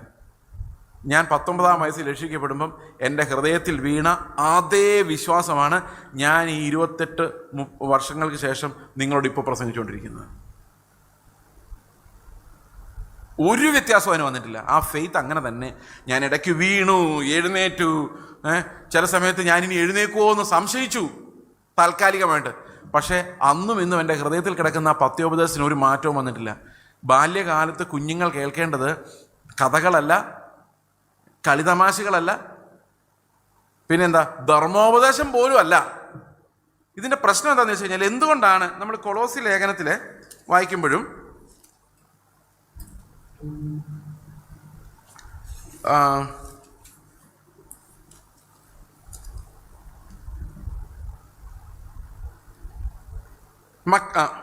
ഓക്കെ 21-ാം വാക്യം, പിതാക്കന്മാരെ നിങ്ങളുടെ മക്കൾ അധൈര്യപ്പെടാതിരിക്കേണ്ടതിന് അവരെ കോപിപ്പിക്കരുത്. അപ്പോൾ പ്രൊവോക്ക് ചെയ്യരുത് എന്നുള്ളതാണ്. അവരുടെ ധൈര്യം എടുത്തു കളയരുത്. ജീവിതത്തെ നേരിടാനുള്ള അവരുടെ ധൈര്യം എടുത്തു കളയരുത്. നീയൊക്കെ എവിടെ പോയി ജയിക്കാനാടാ എന്ന് ചോദിക്കരുത്. അവരുടെ ധൈര്യം നഷ്ടപ്പെട്ടു പോകും. നീയൊക്കെ നന്നാകാനുള്ളതാണോ എന്ന് ചോദിക്കുമ്പോൾ അവൻ്റെ ഉള്ളിൽ പറയും, ഇല്ലായിരിക്കും അല്ലേ, നന്നാവൂലായിരിക്കും അല്ലേ. ആ ഉള്ളിൽ നിന്ന് ആ ധൈര്യം അങ്ങ് പോകും. നമ്മളറിയില്ല, കോൺഫിഡൻസ് ഇല്ലാതായി പോകും. നമ്മൾ ഈ പഴയ പേരൻറ്റിങ്ങിൻ്റെ ആൾക്കാരാ. ഈ പഴയ പേരൻറ്റിങ്ങിൻ്റെ പ്രശ്നം എന്താണെന്നറിയാം? നിങ്ങൾ വിചാരിക്കുന്നതിനേക്കാളൊക്കെ ഭയങ്കര മോഡേണാണ് ഈ ന്യൂ ടെസ്റ്റാമെൻ്റ് എന്ന് പറയുന്നത്. ഇവിടെ പിള്ളേരെ അടിക്കരുതെന്ന് കണ്ടുപിടിക്കുന്നതിന് 2000 വർഷങ്ങൾക്ക് മുമ്പ് പത്യോപദേശം എന്നുള്ള ഇൻട്രഡക്ഷൻ. ഇത് ഞാൻ എന്തുകൊണ്ട് ഇതിൻ്റെ വ്യത്യാസം എന്താണെന്ന് ഞാൻ പറയാം. ധർമ്മോപദേശത്തിൽ നമുക്ക് ശിക്ഷിക്കാം. അതിൻ്റെ കാരണം, കള്ളം പറയരുതടാ എന്ന് പറഞ്ഞാൽ അടി കൊടുക്കാം. കാരണം എന്താ? ഞാൻ കള്ളം പറയുന്നില്ല, എനിക്ക് ഡിസിപ്ലിൻ ചെയ്യാനുള്ള റൈറ്റ് ഉണ്ട്. മനസ്സിലായോ? അപ്പോൾ അപ്പൻ മക്കളെ ശിക്ഷിക്കണമെങ്കിൽ അവർക്ക് എന്തുണ്ടായിരിക്കണം? ഒരു മോറൽ റൈറ്റ് ഉണ്ടായിരിക്കണം അടിക്കാൻ. പഴയ നിയമ വിശ്വാസികളെ സംബന്ധിച്ച് അവർ മാതാപിതാക്കൾ അനുസരിച്ച അതേ കൽപ്പനയാണ് അവർ മക്കൾക്ക് പറഞ്ഞു കൊടുക്കുന്നത്. അവരനുസരിച്ചില്ലെങ്കിൽ അടിക്കാം, കാരണം അപ്പനും അമ്മയും അനുസരിച്ചിട്ടുണ്ട്.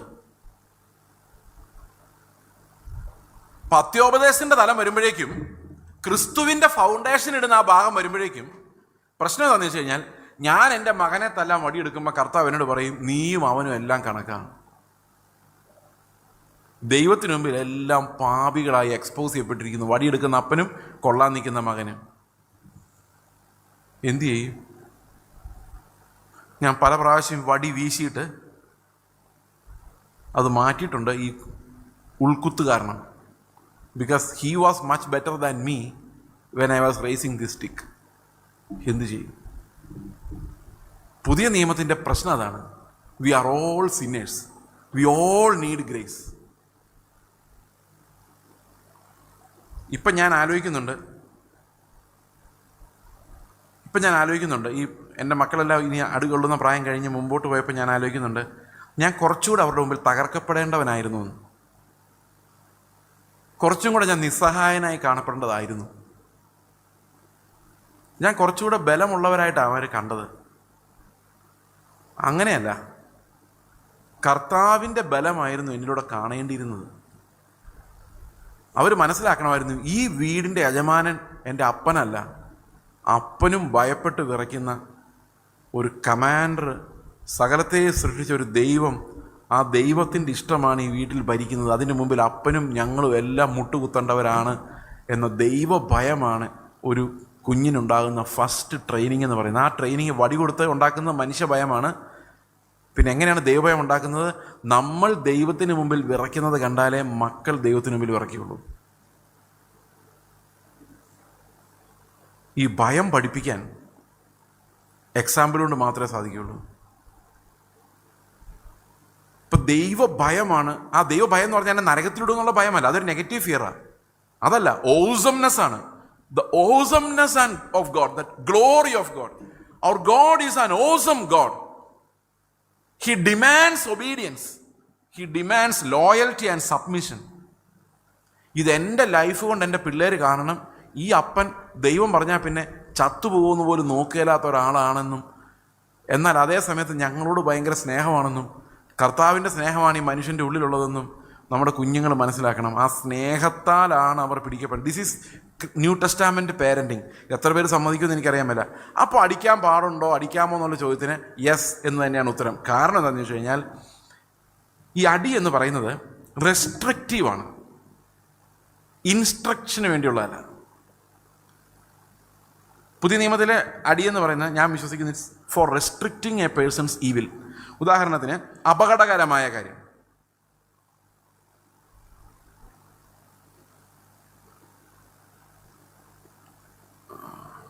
ഒരു ദിവസം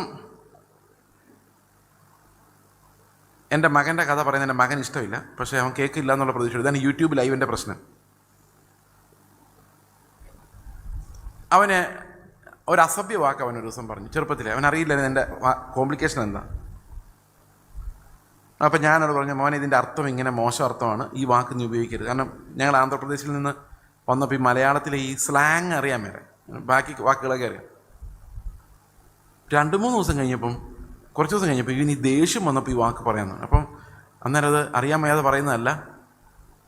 അപ്പം ഞാൻ അവനോട് ചോദിച്ചു, നീ ഈ വാക്ക് പിന്നെ ഉപയോഗിക്കുന്നുണ്ടല്ലോ എന്ന് പറഞ്ഞപ്പോൾ അവൻ കരഞ്ഞോണ്ട് എന്നോട് പറഞ്ഞു, പപ്പ എന്നെ ഒന്ന് അടിക്കാമോ, ഞാനിത് ഓർക്കുന്നില്ല, മറന്നു പോവാ, അടിച്ചാലേ എനിക്ക് ഓർക്കാൻ പറ്റുള്ളൂ.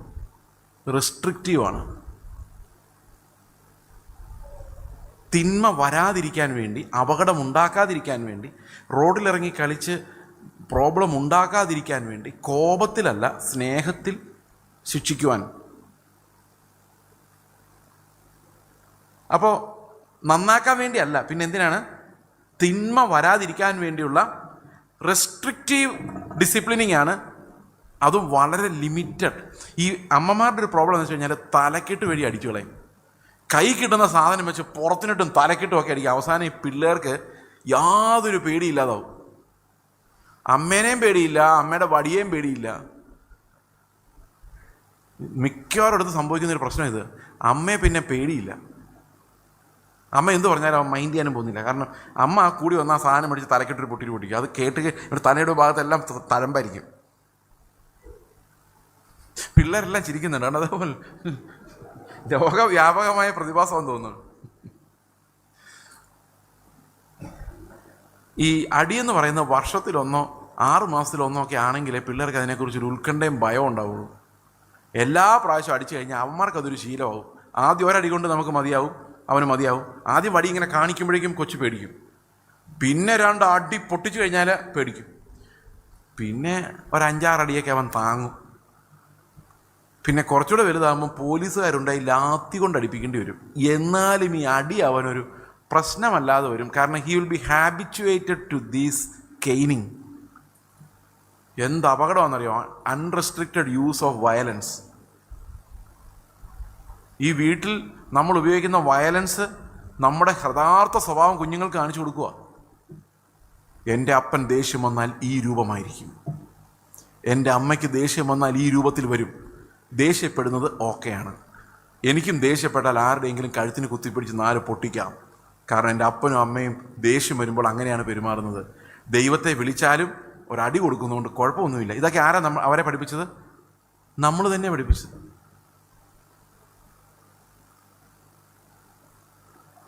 അപ്പോൾ പുതിയ നിയമത്തിൻ്റെ കാഴ്ചപ്പാടെന്ന് പറയുന്നത് അല്ല ഭയങ്കര സ്പെഷ്യലായിട്ട് നിങ്ങൾക്ക് തോന്നുന്നില്ലേ? ഇത് നമുക്ക് ലോകത്ത് ഒരു ശാസ്ത്രജ്ഞനും പറയാൻ പറ്റാത്ത രീതിയിലാണ് ഈ ശിക്ഷണം, ഡിസിപ്ലിനിങ്, സ്നേഹത്തിലുള്ള ഡിസിപ്ലിനിങ്.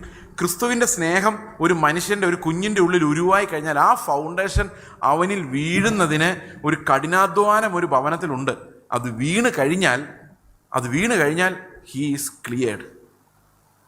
അവനെ പിന്നെ ജീവിതത്തിൽ എവിടെ വേണേലും നമുക്ക് പറഞ്ഞു വിടാം. ഒരിക്കലും വീണു പോയില്ല. കാരണം that foundation will remain there everywhere he goes. Okay, അപ്പോൾ ഇതാണ് ചെറുപ്പകാലത്ത് കർത്താവിനെ അറിയുമ്പോൾ ഉണ്ടാകുന്ന വ്യത്യാസം. ചെറുപ്പകാലത്ത് കർത്താവിനെ അറിയേണ്ടതിൻ്റെ ആവശ്യം. കാരണം ഇനി മുൻപോട്ട് പോകുന്നിടത്തോളം കാലം വളരെ ദുഷ്കരമായി വരികയാണ്. ഞാൻ നേരത്തെ പറഞ്ഞതുപോലെ ഈ മോറൽ ഡിസിൻറ്റഗ്രേഷൻ അത് ഈ അന്ത്യകാലത്തിൻ്റെ ഒരു പ്രത്യേകതയാണ്. യാതൊരുവിധ മോറൽ സെൻസും ഇല്ലാത്ത ആളുകൾ അത് നമ്മുടെ ചുറ്റും പെരുകിക്കൊണ്ടിരിക്കുകയാണ്. നമ്മുടെ കുഞ്ഞുങ്ങളുടെ മേലും ഭയങ്കര പ്രഷറുണ്ട് അവരെ പോലെ ആകാൻ. പക്ഷെ അന്നേരം നമുക്ക് പിടിച്ചു നിൽക്കണമെങ്കിൽ ഈ ക്രിസ്തുവിൻ്റെ വിശ്വാസം, അതിൻ്റെ അടിസ്ഥാനം, ക്രിസ്തുവിൻ്റെ ജീവൻ നമ്മൾ പ്രാപിച്ചില്ലെങ്കിൽ ആ ഒരു വലിയ പ്രഷറിൽ അടുത്ത തലമുറയ്ക്ക് പിടിച്ചു നിൽക്കാൻ സാധിക്കില്ല. ആ സമയം ആകുമ്പോഴേക്കും നമ്മൾ അടുത്ത തലമുറയ്ക്ക് ഈ പെന്തക്കോസിലൊന്നും വിശ്വാസം പോലും കാണുകയില്ല. It's going to be a very dangerous stage. നമ്മുടെ ലോകം അവസാനിക്കാൻ പോകുമ്പോഴേക്കും ഇതെല്ലാം ഭയങ്കര പ്രതിസന്ധിയിലേക്ക് വരും. ഇനി ഞാൻ ഇതിൻ്റെ പോസിറ്റീവായിട്ടുള്ള ചില കാര്യങ്ങൾ കുട്ടികളെ സംബന്ധിച്ച് പറയാൻ ആഗ്രഹിക്കുന്നത്, ശരിക്കും ഞാൻ ഈ കഴിഞ്ഞ ദിവസം പറഞ്ഞ എല്ലാം കുഞ്ഞുങ്ങൾക്കും വലിയവർക്കും എല്ലാം ഉള്ള സുവിശേഷമാണെങ്കിലും ദൈവത്തിൻ്റെ വേല നടന്നിട്ടുള്ളതെല്ലാം യൗവനക്കാർ കർത്താവിന് വേണ്ടി നിന്നപ്പോൾ മാത്രമാണ്. പ്രായമായവരിലൂടെ അല്ല. പ്രായമായവരെ നിങ്ങളെ താഴ്ത്തി പറയുകയല്ല. പക്ഷെ ഈ പ്രായമായ ശുശ്രൂഷകർക്കൊരു വലിയ പ്രശ്നമുണ്ട്. അവരെല്ലാം ലൈഫിൽ സെറ്റിൽഡാണ്. അവർ സമ്പാദിക്കാവുന്നിടത്തോളം സമ്പാദിച്ചു. വീട്, കൂട്, നാട്, റെസ്പെക്റ്റ് എല്ലാം അവർ നേടിക്കഴിഞ്ഞു. ഇനി അവർക്ക് പ്രത്യേകിച്ച് എന്തെങ്കിലും നേടിയൊന്നും തെളിയിക്കേണ്ട കാര്യമില്ല. അതിനുശേഷമുള്ള അവരുടെ ലെഷർ ടൈം കർത്താവിന് വേണ്ടി അവർ മാറ്റിവെച്ചിരിക്കുകയാണ്. അപ്പോൾ ശരിക്കും പറഞ്ഞാൽ അത് മോശമെന്നല്ല ഞാൻ പറയുന്നത് കേട്ടോ. I am not degrading that attitude. പക്ഷേ അതിനകത്ത് പ്രോബ്ലം എന്താണെന്ന് വെച്ച് കഴിഞ്ഞാൽ അതൊരു നല്ല പാറ്റേൺ അല്ല നമ്മുടെ പിള്ളേരുടെ ഹൃദയത്തിലേക്ക് തരുന്നത്. കാരണം അവർ വിചാരിക്കുന്നത് ഞാനും പോയി അധ്വാനിച്ച് സമ്പാദിച്ച് പൈസയൊക്കെ ഉണ്ടാക്കി അവസാനം വന്ന് സെറ്റിൽ ചെയ്യുമ്പോൾ ഏതെങ്കിലും ഒരു നല്ല ചർച്ച അടുത്തുണ്ടെങ്കിൽ അവിടെ പോയി കുർബാന കാണാം എന്നാണ് ഈ കുഞ്ഞുങ്ങളുടെ ഉള്ളിലും വരുന്ന സ്പിരിച്വാലിറ്റി.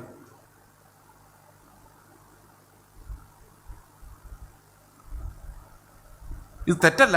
നമ്മൾ ഏത് സമയത്തും കർത്താവിനെ അറിയാം. ഏത് സമയത്തും നമുക്ക് ആ തേജസ്സിലേക്ക് പോകാൻ നമുക്ക് അവസാന മൊമെൻ്റ് വരെ സമയമുണ്ട്.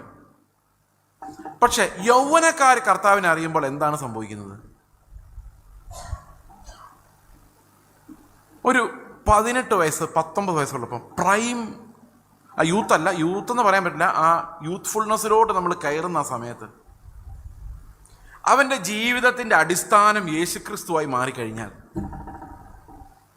സംഭവിക്കുന്നത്, അങ്ങനെ ഒരു മാറ്റം ഉണ്ടായാൽ മാത്രമേ അടുത്ത തലമുറയിൽ വിശ്വാസം ഉണ്ടാവുള്ളൂ. കാരണം നമ്മുടെ യൗവനക്കാർ വിശ്വാസത്തിലേക്ക് വരുമ്പോഴാണ് ഇത് സ്പ്രെഡാകുന്നത്. കാരണം അവരവരുടെ കൂട്ടുകാരിലൂടെയും അവരുടെ എല്ലാം ഇത് സ്പ്രെഡാക്കും. ആ സമയത്ത് ഞാനിപ്പോഴും ഓർക്കുന്നുണ്ട്, ഞാൻ വിശ്വാസത്തിൽ വന്ന സമയത്ത് ഞങ്ങൾ താമസിച്ചിരുന്ന ഹോസ്റ്റലിൽ 4 വിശ്വാസികളാണ് ഉണ്ടായിരുന്നത്. ആകെ 58 പേരാണെന്ന ഹോസ്റ്റൽ ഉണ്ടായിരുന്നതിൽ 4 പേർ വിശ്വാസികളായിരുന്നു. ഒരു വർഷത്തിനുള്ളിൽ ആ ഹോസ്റ്റലിൽ 4 പേരൊഴിച്ച് ബാക്കി എല്ലാവരും സുവിശേഷം കേട്ടു. അതിൽ പലരും വിശ്വസിച്ചു. ഞാനിപ്പോഴും ഓർക്കുന്നുണ്ട്, രാത്രി 12 മണിക്ക് ഒരുത്തൻ എൻ്റെ റൂമിൽ നോക്ക് ചെയ്തിട്ട് കരഞ്ഞുകൊണ്ട് എന്നോട് പറയുക, എങ്ങനെയാ ചേയ്സെ രക്ഷിക്കപ്പെടുന്നത്, എൻ്റെ ജീവിതം നശിച്ചുകൊണ്ടിരിക്കുകയാണ്, എന്നെ ഒന്ന് സഹായിക്കണം. അന്ന് എനിക്ക് വയസ്സ് 19, ഞാൻ രക്ഷിക്കപ്പെട്ടിട്ട് 2 മാസമായിട്ടുള്ളൂ. അവനെ കൊണ്ട് ഞാൻ ടെറസിൽ പോയി അവൻ്റെ കൂടെ ഇരുന്ന് കരഞ്ഞ് പ്രാർത്ഥിച്ച് ഞാൻ ഇപ്പോഴും ഓർക്കുന്നുണ്ട്. അവൻ എവിടെ പോയി എന്നൊന്നും അറിയത്തില്ല. പക്ഷെ when young people turn to the lord, ആ ചുറ്റുമുള്ള അനേകം കുഞ്ഞുങ്ങൾ, നുറുക്കത്തിലൂടെ പോകുന്നവർ, കുടുംബം തകർന്നവർ, ഇങ്ങനെയുള്ള ഒത്തിരി പേർക്ക് ഒരാശ്വാസമായി മാറാൻ ഈ പിള്ളേരെ അവരുടെ കോളേജുകളിലോട്ട് ആ ക്രിസ്തുവിനെ, നിങ്ങൾ പോയി പെന്തക്കോസ് അവിടെ ഇറക്കരുത്, ആ കുപ്പിയിലേക്കൊക്കെ അവർ പിന്നെ പോയി കയറിക്കോട്ടെ.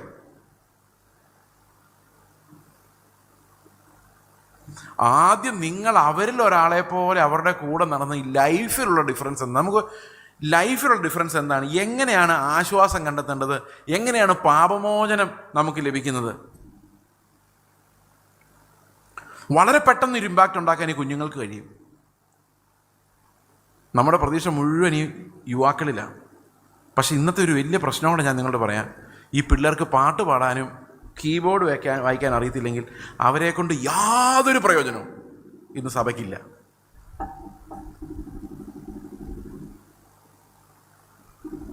കാരണം സഭയിൽ എന്തെങ്കിലും പ്രയോജനം ഉണ്ടാവണമെങ്കിൽ നിങ്ങൾ അറ്റ്ലീസ്റ്റ് എന്ത് പഠിച്ചിരിക്കണം? കീബോർഡിൽ കീ വെക്കാൻ അറിഞ്ഞിരിക്കണം. അങ്ങനെ ഞാൻ എക്സാമ്പിൾ പറയുന്ന ഒന്നും വിചാരിക്കരുത്. കീബോർഡിൽ കീ വെക്കാൻ അറിഞ്ഞിരിക്കണം. അല്ലെ മൈക്ക് പിടിച്ച് നല്ലപോലെ പാട്ട് പാടാൻ അറിയാത്ത പിള്ളേരെ നമുക്ക് എന്തിന്?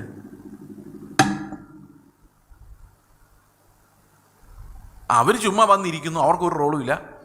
അത് കഴിയുമ്പോൾ അവരവരുടെ പണിക്ക് പോകുന്നു, പാടാനും അറിയത്തില്ല. അപ്പോൾ പിള്ളേർക്ക് ഒരു റോളും ഇല്ലാത്ത ഒരു പ്രസ്ഥാനമായിട്ട് നമ്മൾ മാറിക്കൊണ്ടിരിക്കുകയാണ്. ശരിയാണോ ഞാൻ പറയുന്നത്? അപ്പോൾ എത്രയും പെട്ടെന്ന് പിള്ളേർക്ക് റോളുണ്ട്, വെള്ളം എടുത്തിങ്ങനെ ഇല്ലസ്ട്രേഷനൊക്കെ ഓൺ ലൈവാണ്. ഓക്കെ. അപ്പോൾ ഈ യൗവനക്കാർക്ക് പ്രത്യേകിച്ച് സഭയിൽ ഒന്നും ചെയ്യാനില്ല. They are feeling useless.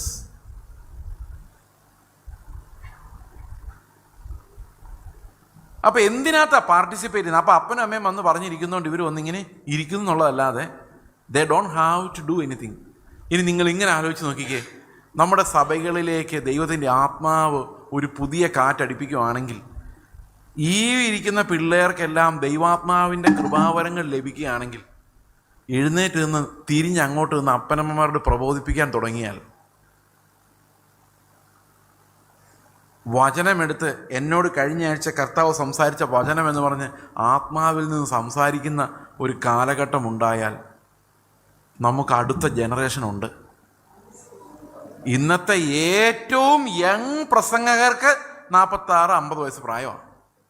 ശ്രദ്ധിച്ചിട്ടുണ്ടോ അത്? യൗവനക്കാരെ കാണാനേ ഇല്ല, ഈ ഫീൽഡിലില്ല അവർ. പ്രത്യേകിച്ച് ആൺപിള്ളേരെ കാണാനില്ല. ഇവിടെ 5-6 പേര് ഇരിപ്പുണ്ടെന്നുള്ളതിനെ ഞാൻ നന്ദിയോടെ ഓർക്കുന്നു. കാണാനില്ല. കാരണം അവർ മൊബൈൽ ഫോൺ നോക്കി എവിടെയെങ്കിലുമൊക്കെ കാണും. ഇനി വരാൻ പോകുന്ന ഏറ്റവും വലിയ പ്രശ്നം എന്ന് പറയുന്നത്, ഒരു 15 വർഷം കഴിയുമ്പോൾ എഴുതി വെച്ചോ, മനോരമയിൽ വരുന്ന കല്യാണ പരസ്യം ഇങ്ങനെ ആയിരിക്കും. വീട്ടുജോലി നന്നായി അറിയാവുന്ന, കുഞ്ഞുങ്ങളെ നോക്കാൻ താല്പര്യമുള്ള യുവാക്കന്മാരിൽ നിന്നും 6 ശമ്പളം വാങ്ങിക്കുന്ന യുവതികൾ വിവാഹാലോചനകൾ ക്ഷണിക്കുന്നു. നോക്കിക്കോ, കാരണം ഈ പെൺപിള്ളേരെല്ലാം പഠിച്ച് റാങ്കും ജോലിയും എല്ലാം മേടിച്ചുകൊണ്ട് വന്ന് ആൺപിള്ളേർ തെക്ക് വടക്ക് തേരാപ്പാര അവസാന മോമെൻറ്റിൽ പഠിക്കാമെന്ന് പറഞ്ഞ് വെച്ചുകൊണ്ടിരുന്ന് മുട്ട മേടിച്ച് ജോലി കിട്ടാതെ അവസാനം അവർ ജോലി മേടിച്ച് സമ്പാദിച്ച് അത് തുടങ്ങിയിട്ടുണ്ട് ട്രെൻഡ്. ആ ട്രെൻഡ് തുടങ്ങിയിട്ടുണ്ട്. നിങ്ങൾ നിരാശപ്പെടേണ്ട, പോക്കാണ് സംഗതി. അപ്പോൾ കുറേ കഴിയുമ്പോൾ ഈ ജെൻഡർ റിവേഴ്സൽ നിങ്ങൾ കണ്ടോ? ഈ അന്ത്യകാലത്ത് ഒരു ജെൻഡർ റിവേഴ്സൽ നടക്കുന്നുണ്ടോ? നേരത്തേക്ക് അപ്പൻ്റെ അടുത്തേക്ക് ചെല്ലാൻ മക്കൾക്ക് പേടിയായിരുന്നു, അമ്മ വഴിയെ ചെന്നുകൊണ്ടിരുന്നത്. അമ്മ അപ്പനോടൊന്ന് പറയാമോ? ഇന്ന് നേരെ തിരിച്ചാ, ഇന്ന് അമ്മയുടെ അടുത്ത് ചെല്ലാനാ പേടി. അമ്മ സംഹാര രുദ്രയായിട്ട് നിൽക്കുമ്പോൾ അപ്പൻ്റെ അടുത്ത് നിന്നിട്ടാ പറയുന്നത്, ഒന്ന് പറയാമോ അമ്മയോട്? അപ്പം അപ്പൻ പറയും വിട്ടേക്കടി പോട്ടെ എന്ന് പറഞ്ഞ് അപ്പനാണ് മീഡിയേറ്റർ. പണ്ട് അങ്ങനെയല്ല. ഇന്ന് പുരുഷന്മാർ ഭയങ്കര സോഫ്റ്റ് ആവുകയും അടുക്കളപ്പണി ചെയ്യാൻ പഠിക്കുകയും, നല്ല കാര്യമാണ്, പഠിക്കാതെ ഉഴപ്പി നടക്കുകയും ചെയ്ത്. പണ്ടൊക്കെ പെൺപിള്ളേരെ പഠിപ്പിക്കാൻ വിടാറില്ല, ഇപ്പം ആൺപിള്ളേരെ പഠിപ്പിക്കാൻ വിട്ടാലും പഠിക്കാറില്ല. നിങ്ങൾ ആലോചിച്ച് നോക്കിയാൽ ജെൻഡർ റിവേഴ്സൽ എങ്ങനെയാണ് വരുന്നത്? ലോകം മുഴുവൻ ഒരു വേറെ ഓർഡറിലേക്ക് പോയിക്കൊണ്ടിരിക്കുക. You cannot expect what's going to happen. ഞാൻ ഈ കുഞ്ഞു പിള്ളേർ ഉണ്ട്, അവരിത് മനസ്സിലാക്കില്ല എന്ന് വിചാരിക്കാം. കുറേ കഴിയുമ്പോൾ ഈ പെൺപിള്ളേർ തീരുമാനിക്കുക എന്തിനായി ഇങ്ങനെ ആണുങ്ങൾ. നമുക്ക് എന്താ പറയുന്നത്, മെഷീനിലെ കുഞ്ഞുങ്ങളുണ്ടാവും, അതിനെ വേണമെങ്കിൽ ആൾ രൂപം ഉണ്ടാക്കിയെടുക്കാവുന്ന ബയോളജിക്കൽ പ്രോസസ്സ് ഉണ്ട്. എന്തിനാണ് ഈ ആണുങ്ങളെന്ന് ചിന്തിക്കുന്ന ഒരു കാലം വരുന്നാൽ എന്ത് ചെയ്യും? പേടിയാവുന്നില്ല ഓർത്തിട്ട്? കർത്താവിങ്കിലേക്ക് പോരെ, വേറൊരു വഴിയും നമ്മുടെ മുമ്പിലില്ല. ഇന്നത്തെ യൗവനക്കാർ രക്ഷപ്പെടണമെങ്കിൽ ഈ അതിവേഗം ഡിസിൻറ്റഗ്രേറ്റ് ചെയ്തുകൊണ്ടിരിക്കുന്ന ഈ സൊസൈറ്റി നിന്ന് നമ്മൾ നശിച്ചുകൊണ്ടിരിക്കുന്നതിനിടയിൽ ഉപ്പായിട്ട് മാറണമെങ്കിൽ ഈ തലമുറകൾ വളരെ നിസ്സാരമായിട്ട് ഞാൻ പറയുകയാണ്, ഉപദേശ രൂപം അവരുടെ ഹൃദയങ്ങളിൽ എഴുതപ്പെട്ടില്ലെങ്കിൽ അടുത്ത തലമുറ ഈ ഷേപ്പിൽ ഉണ്ടാവുകയില്ല എന്ന് സത്യമായിട്ടും ഞാൻ നിങ്ങളോട് പറയുന്നു. ഇനി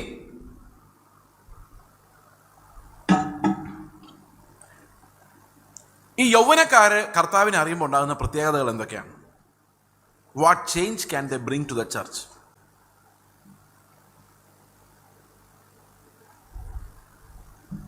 ഒരു മിഷണറി ആയിട്ട് പോകാൻ ഏറ്റവും എളുപ്പം ഒരു യങ് മാനാണ്, ഒരു യങ് വുമൺ.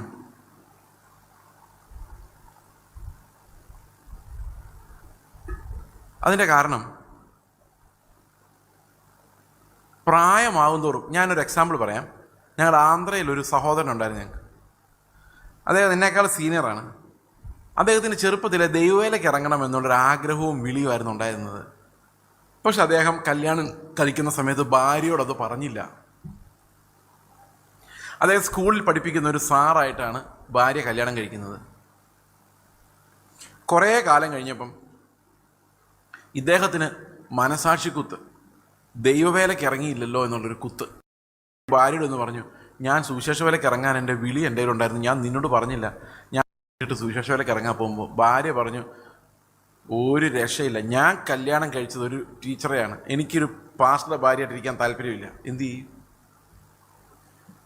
അയാൾ 60 വർഷം കഴിഞ്ഞിട്ടാണ് അയാൾക്ക് ആ സുവിശേഷ വേലയിൽ ഇറങ്ങാൻ പറ്റിയത്. കുഞ്ഞുകുട്ടി പ്രാരാബ്ദങ്ങളായിട്ട്. ഞാൻ നിങ്ങളോട് പറഞ്ഞിട്ടില്ലേ, റിട്ടയർഡ് ലൈഫിലുള്ള സ്പിരിച്വാലിറ്റി ഈസ് ഡിഫറെൻറ്റ്. യൗവനത്തിലെ കർത്താവിന് വേണ്ടി കൊടുക്കുന്ന ആ ലൈഫ് വേറെയാണ്. ഞാൻ നിങ്ങളോട് കഴിഞ്ഞ ദിവസം ഒരു കഥ പറഞ്ഞായിരുന്നു. ഞാൻ കല്യാണം കഴിക്കാൻ നേരത്തെ, നിങ്ങളെല്ലാവരും ഉണ്ടായിരുന്ന അറിയത്തില്ല, ഒരു കാർന്നൂർ വന്നിട്ട് 45-ാം വയസ്സിൽ നീ അനുഭവിക്കുമെന്ന് പറഞ്ഞിട്ട് പോയത് ഓർമ്മയുണ്ടോ? ഓർക്കുന്നില്ല? ഞാനിവിടെ പറഞ്ഞായിരുന്നു അത്. ഈ 45 വയസ്സിൽ എന്താ സംഭവിക്കുന്നത് നിങ്ങൾക്കറിയാം? പുള്ളി പറഞ്ഞതിനകത്തൊരു കാര്യമുണ്ട്. ചെറുപ്പകാലങ്ങളിലെല്ലാം കർത്താവിന് വേണ്ടി അധ്വാനിച്ചിട്ട് വൈബ്രേഷൻ, വിത്ത് ഓൾ വൈബ്രേഷൻസ്. 45 വയസ്സാകുമ്പം നോക്കുമ്പം മക്കൾ പഠിക്കാൻ പോകാൻ പൈസ ഇല്ല, കല്യാണം കഴിപ്പിച്ച് വിടണം, പൈസ ഇല്ല. ഉടനെ പുള്ളി വിചാരിക്കുകയാണ്, ഇനി കാറ്റ് പോലെ വീശി ആ പരിപാടി നടക്കുകയല്ല, എവിടെയെങ്കിലും സെറ്റിൽ ചെയ്യണം. പിന്നെ സെറ്റിൽമെൻ്റായി, അതെങ്ങനെയെങ്കിലുമൊക്കെ ആയിക്കോളും. പിന്നെ പ്രസംഗിക്കാൻ ആകെ ഒരു വിഷയം കാണുള്ളൂ. എന്താണെന്നറിയോ? നിങ്ങളുടെ വിഷയങ്ങളുടെ മേൽ ഇറങ്ങി വരുന്ന ദൈവം. അത് പുള്ളി അനുഭവിച്ച അതാ.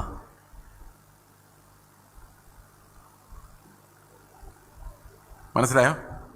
എന്നാൽ അതേ സമയത്ത് യൗവനക്കാർ ലീഡർഷിപ്പിലേക്ക് വരുമ്പോൾ അങ്ങനെയല്ല കാഴ്ച. They are adventurous, they want to die for the lord. നിങ്ങൾക്കറിയാമോ, ഈ ഏറ്റവും കൂടുതൽ മിഷണറിമാരെ വിട്ടൊരു സംഘടനയാണ് അമേരിക്കയിലെ സ്റ്റുഡൻറ്റ് വോളണ്ടറി മൂവ്മെൻ്റ് എന്ന് പറയുന്ന ഒരു പ്രസ്ഥാനം. 100 വർഷമോ 200 വർഷമാണെന്ന് എനിക്ക് ഓർമ്മയില്ല. 10,000 കണക്കിന് മിഷണറിമാരെയാണ് അവർ വിട്ടത്. സ്റ്റുഡൻറ്റ് വോളണ്ടറി മൂവ്മെൻറ്റ്, വോളണ്ടറി മിഷൻസാണ്. ഒരു യൂണിവേഴ്സിറ്റിയിലോട്ട് അവർ പോയിട്ട് പറയാണ്, മിഷണറിമാരായിട്ട് പോകുന്നവരെല്ലാം കൈവക്ക്, ദാ വരുന്ന ഒരു സംഘം, ഞങ്ങൾ പോവുക. എങ്ങോട്ടാണ് പോകുന്നറിയോ? ഏതെങ്കിലും ഒരു ട്രോപ്പിക്കൽ കൺട്രി. അവിടെയാണെങ്കിൽ ബാക്ടീരിയകളുടെ ബഹളം, വൈറസിൻ്റെ ബഹളം. തിരിച്ചു വന്ന ഭാഗ്യം 80% ആൾക്കാർ ആ യാത്രയിൽ മരിക്കുമായിരുന്നു. എന്നിട്ടും പോകുന്നവർ വീണ്ടും വീണ്ടും പോവുക. നിങ്ങൾക്കറിയാമോ, ഈ യാത്രയിൽ അവസാനമൊക്കെ ആൾക്കാർ പോയിക്കൊണ്ടിരുന്ന ശവപ്പെട്ടിക്കകത്ത് ലഗേജും പാക്ക് ചെയ്തുകൊണ്ടാണ്. എന്തിനാന്ന് വെച്ച് കഴിഞ്ഞാൽ പറയും, തിരിച്ചിങ്ങോട്ട് ബോഡി കൊണ്ടുവരുന്ന അപ്പനന്മാർക്ക് ആഗ്രഹം ഉണ്ടെങ്കിൽ ഈ ശവപ്പെട്ടിക്കകത്ത് തന്നെയും കൊണ്ടുവരാം. അപ്പം ലഗേജ് ഇങ്ങനെ പോകുന്നത്. അതാണ് യൗവനക്കാർ കർത്താവിൻ്റെ പിന്നാലെ പോയാൽ ഒരു ദേശത്തുണ്ടാകുന്ന മാറ്റം. ഇന്ന് ഈ നല്ല യൗവനത്തെ സാത്താൻ പല രീതിയിൽ പിടിച്ചു വെച്ച് അവൻ്റെ തന്ത്രങ്ങൾക്ക് വേണ്ടി ഉപയോഗിക്കുന്ന ദയനീയമായൊരു കാഴ്ചയാണ് നമ്മൾ കാണുന്നത്.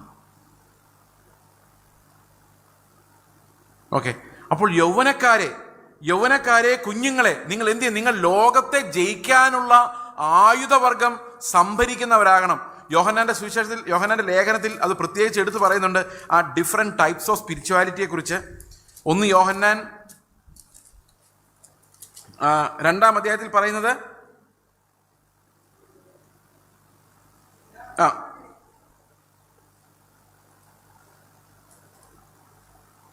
ഓക്കെ, 12-ാം വാക്യം.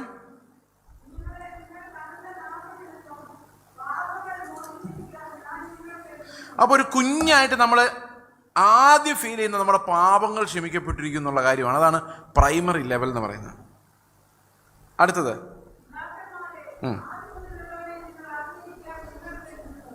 ഓക്കെ, പിതാക്കന്മാരെന്ന് പറയുന്നത് ദൈവത്തെക്കുറിച്ച് പരിജ്ഞാനമുള്ള ആൾക്കാരെയാണ് ഇവിടെ പിതാക്കന്മാരെന്നുള്ളതുകൊണ്ട് ഉദ്ദേശിക്കുന്നത്. 3, ഈ കുഞ്ഞുങ്ങളും ബാല്യക്കാരും തമ്മിലുള്ള വ്യത്യാസം എന്താ?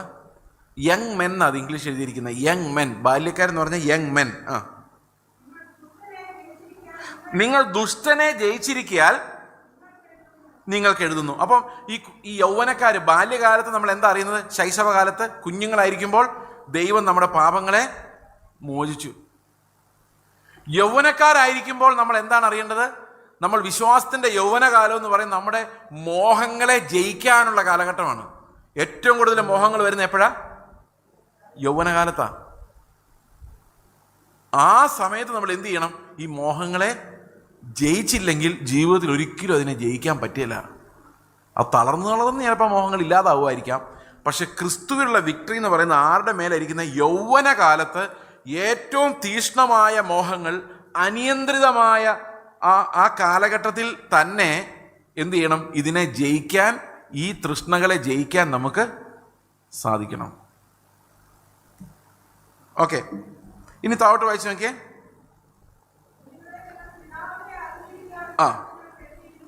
ഓക്കെ, കുഞ്ഞുങ്ങളെ നിങ്ങൾ പിതാവിനെ അറിഞ്ഞിരിക്കാൻ ഞാൻ നിങ്ങൾക്ക്. അപ്പോൾ കുഞ്ഞുങ്ങൾ പെട്ടെന്ന് കണ്ണു തുറന്നു വിശ്വാസികളായി. അവർ പിതാവ്, ഞങ്ങൾക്കൊരു അപ്പനുണ്ട് സ്വർഗത്തിൽ നിന്ന് മനസ്സിലായി. ഓക്കെ, അതാണ് കുഞ്ഞുങ്ങളുടെ ഫെയ്ത്ത് എന്ന് പറയുന്നത്.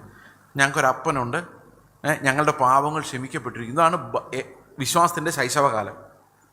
അപ്പോൾ കുഞ്ഞുങ്ങൾ എന്താ മനസ്സിലാക്കേണ്ടത്? ഏറ്റവും കുറഞ്ഞുകൊണ്ടിരിക്കുന്ന കുഞ്ഞുങ്ങൾ, നിങ്ങൾക്ക് സ്വർഗത്തിലൊരു അപ്പനുണ്ട്, പിന്നെ എന്താണ്? നിങ്ങളുടെ പാപങ്ങളെല്ലാം അവൻ ക്ഷമിച്ച് കളഞ്ഞിരിക്കുന്നു. That's a primary level of understanding Christ. അടുത്ത വാക്യം നോക്കി.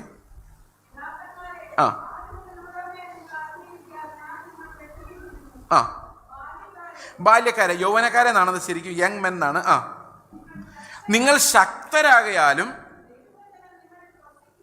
ദൈവവചനം നിങ്ങളിൽ വസിക്കാലും. അപ്പോൾ ഈ യൗവനക്കാരാകുമ്പോഴേക്കും, ബാല്യക്കാരാകുമ്പോഴേക്കും, ഈ കുഞ്ഞുങ്ങളിൽ നിന്ന് ബാല്യക്കാരാകുമ്പോഴേക്കും എന്ത് സംഭവിക്കണം? ദൈവവചനം നമ്മളിൽ വസിച്ചിട്ട് നമ്മുടെ അകത്തെ മനുഷ്യൻ ശക്തരാകണം. എങ്കിൽ മാത്രമേ നമുക്ക് എന്ത് ചെയ്യാൻ പറ്റുള്ളൂ? ഈ ലോകത്തെ ജയിക്കാൻ നമുക്ക് സാധിക്കുള്ളൂ. ഈ ലോകത്തെ ജയിക്കാൻ എന്താ ഇത്ര പാടെന്നറിയോ?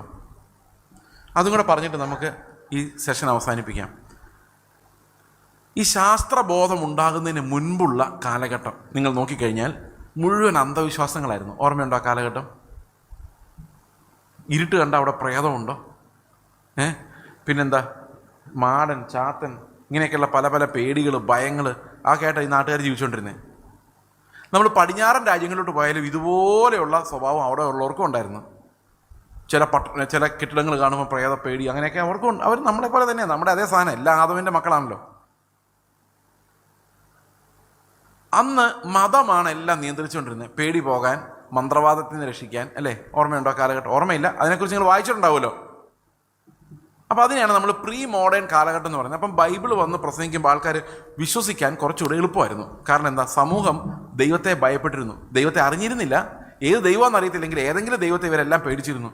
അപ്പോൾ വളരെ പെട്ടെന്ന്, നിങ്ങൾക്കറിയാം, ഈ റോമൻ ഗവൺമെൻറ് ക്രിസ്ത്യൻ ആയി കഴിഞ്ഞപ്പം ആ ഏരിയ മുഴുവൻ ക്രിസ്ത്യാനികളായി.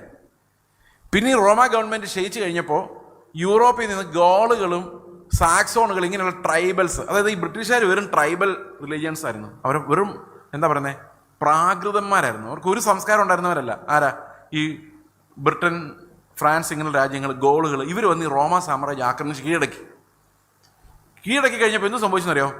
ഇവർ പെട്ടെന്ന് എല്ലാവരും ക്രിസ്ത്യാനികളായി. ഇവിടുത്തെ മതം അവരങ്ങ് എടുത്തു. അപ്പോൾ ആ ആൾക്കാരെല്ലാം ക്രിസ്ത്യൻസായി. ആലോചിക്കുക, വളരെ വേഗം. കാരണം ഇവർക്ക് പേടിയായി. ഇപ്പോൾ ഇവിടുത്തെ സിസ്റ്റമൊക്കെ കണ്ടു കഴിഞ്ഞപ്പോഴേക്കും ആ ദൈവത്തെ ഹർട്ട് ചെയ്യാൻ അവർക്ക് പേടിയായി. ഇവരെല്ലാം അതങ്ങ് സ്വീകരിച്ചു.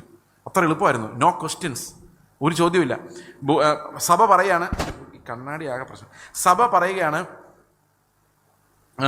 ഭൂമി പരന്നതാണ്. ഉരുണ്ടതാന്ന് പറഞ്ഞാൽ അവനെ തൂക്കിക്കൊല്ലും. അതാണ് പ്രീ മോഡേൺ എറ എന്ന് പറയുന്നത്. അവിടെ രാജാവിനേക്കാൾ വലുത് പോപ്പാണ്. കാരണം എന്താണെന്നറിയോ? രാജാവില്ലെങ്കിൽ നമുക്ക് ജീവിക്കാം, പോപ്പില്ലെങ്കിൽ നമ്മൾ പോക്കാം. കാരണം പാപം മോചിക്കണമെങ്കിൽ പോപ്പ് വേണം. പോപ്പ് പാപം മോചിക്കേണ്ടെന്ന് പറഞ്ഞാൽ അച്ഛന്മാരും ഒന്നും പാപം മോചിക്കില്ല, എല്ലാം പാപത്തിൽ കിടന്ന് പിടയ്ക്കും. അതുകൊണ്ട് രാജാവ് പോയാലും ജനങ്ങൾ പോപ്പിൻ്റെ കൂടെ ആയിരിക്കും. ഇപ്പം മതമാണ് എല്ലാം നിയന്ത്രിക്കുന്ന ഒരു പ്രീ മോഡേൺ എറ എന്ന് പറയുന്ന കാലം. ഒരുത്തരം തൂക്കിക്കൊള്ളണമെങ്കിൽ രാജാവ് തീരുമാനിക്കേണ്ട, ആര് തീരുമാനിച്ചാൽ മതി? പോപ്പ് തീരുമാനിച്ചാൽ മതി. പിന്നെ പതുക്കെ മോഡേൺ എറ വന്നു. മോഡേൺ എറ വന്നു കഴിഞ്ഞപ്പോഴാണ് റീഫോർമേഷനൊക്കെ ഉണ്ടാകുന്നത്. റീഫോർമേഷൻ, നവോത്ഥാന കാലഘട്ടം എന്ന് പറയും. അപ്പോൾ നമ്മൾ വചനം പഠിച്ചിട്ട് പറഞ്ഞു, ഈ ആവശ്യമില്ലാത്ത വിശ്വാസങ്ങളൊന്നും വേണ്ട. നമുക്ക് എന്ത് വിശ്വാസമായാലും അതിൻ്റെ പുറകിൽ ഒരു റീസൺ ഉണ്ടാകണം. നമ്മൾ ബൈബിൾ വായിച്ചാൽ അതിൻ്റെ ഗ്രാമർ നോക്കി വ്യാഖ്യാനിക്കണം. അല്ലാതെ ഒന്ന് കണ്ടിട്ട് വേറൊന്നാന്ന് പറയരുത്. എന്താണ് അവിടെ എഴുതി വെച്ചിരിക്കുന്നത് അതുപോലെ വായിക്കണം. അതിൻ്റെ പോസിറ്റീവ് സൈഡ്സ് ഞാൻ പറയുന്നത് കേട്ടോ. മോഡേണിസത്തിൻ്റെ പോസിറ്റീവ് സൈഡ്സ്, നെഗറ്റീവ് ഒത്തിരി ഉണ്ട്. നമ്മൾ നേരത്തെ പറഞ്ഞ നിരീശ്വരവാദം ഇതെല്ലാം ഉണ്ട്. പക്ഷേ വേദപുസ്തകത്തിൽ വിശ്വസിക്കുന്നവരെ സംബന്ധിച്ച് സത്യം അറിയണം എന്നൊരു ആവേശമുണ്ടായ ഒരു കാലഘട്ടവും കൂടെയാണ് ഈ മോഡേൺ എറ എന്ന് പറയുന്നത്. മനസ്സിലായോ? അപ്പോൾ സയൻറ്റിഫിക് ആയിട്ടായാലും വചനം വായിച്ചിട്ടായാലും നമുക്ക് സത്യം മനസ്സിലാകണം. അതിന് നമ്മൾ വായിക്കണം, ലോജിക്കലി ചിന്തിക്കണം. നമ്മൾ വല്ലവരും പറയുന്നത് കേട്ട് അതിൻ്റെ പിന്നാലെ പോകരുത്. ബൈബിൾ കയ്യിലുണ്ടെങ്കിൽ അതെടുത്ത് നോക്ക്, ഇങ്ങനെ തന്നെയാണോ, അച്ഛന്മാർ പറയുന്ന പോലെ തന്നെയാണോ എന്ന് നോക്കണം. മനസ്സിലാവുന്നുണ്ടോ?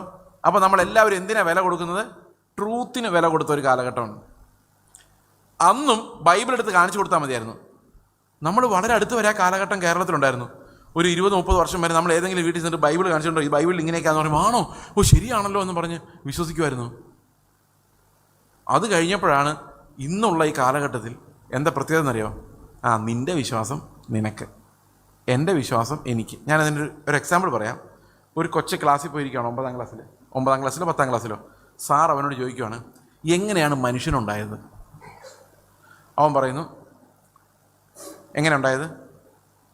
9ാം ക്ലാസ്സിൽ, ചർച്ചിലല്ല, സ്കൂളിൽ വെച്ചുള്ള ചോദ്യം. എങ്ങനെയാണ് മനുഷ്യനുണ്ടായത്? കുരങ്ങൻ്റെയും മനുഷ്യൻ്റെയും ഒരു പൊതുപൂർവികനിൽ നിന്ന് യുഗങ്ങളുടെ പരിണാമത്തിൻ്റെ ഫലമായിട്ടാണ് ഇന്ന് കാണുന്ന ഹോമോസാപ്പിയൻസ് എന്ന മനുഷ്യ വിഭാഗം ഉണ്ടായത്. ഓക്കെ, നിൻ്റെ ഉത്തരം ശരിയാണ്, നിനക്ക് 5 മാർക്ക്.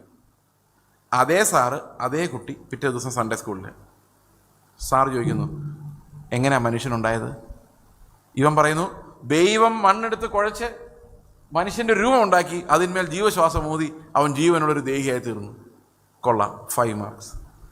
ഒരേ ചോദ്യം, ഒരേ സാറ്, ഒരേ കുട്ടി, 2 ഉത്തരം, 2ഉം ശരിയാണ്. ഇതെങ്ങനെ സംഭവിച്ചു? ഈ ചോദ്യം അവിടെ എഴുതിയാൽ തെറ്റി, ആ ചോദ്യം ഇവിടെ എഴുതിയാൽ തെറ്റി, അല്ലേ? അപ്പോൾ ഈ കുട്ടിയോട് ചോദിച്ചു നോക്കി, നീ എന്താ ശരിക്കും വിശ്വസിക്കുന്നതെന്ന്? എന്തായിരിക്കും?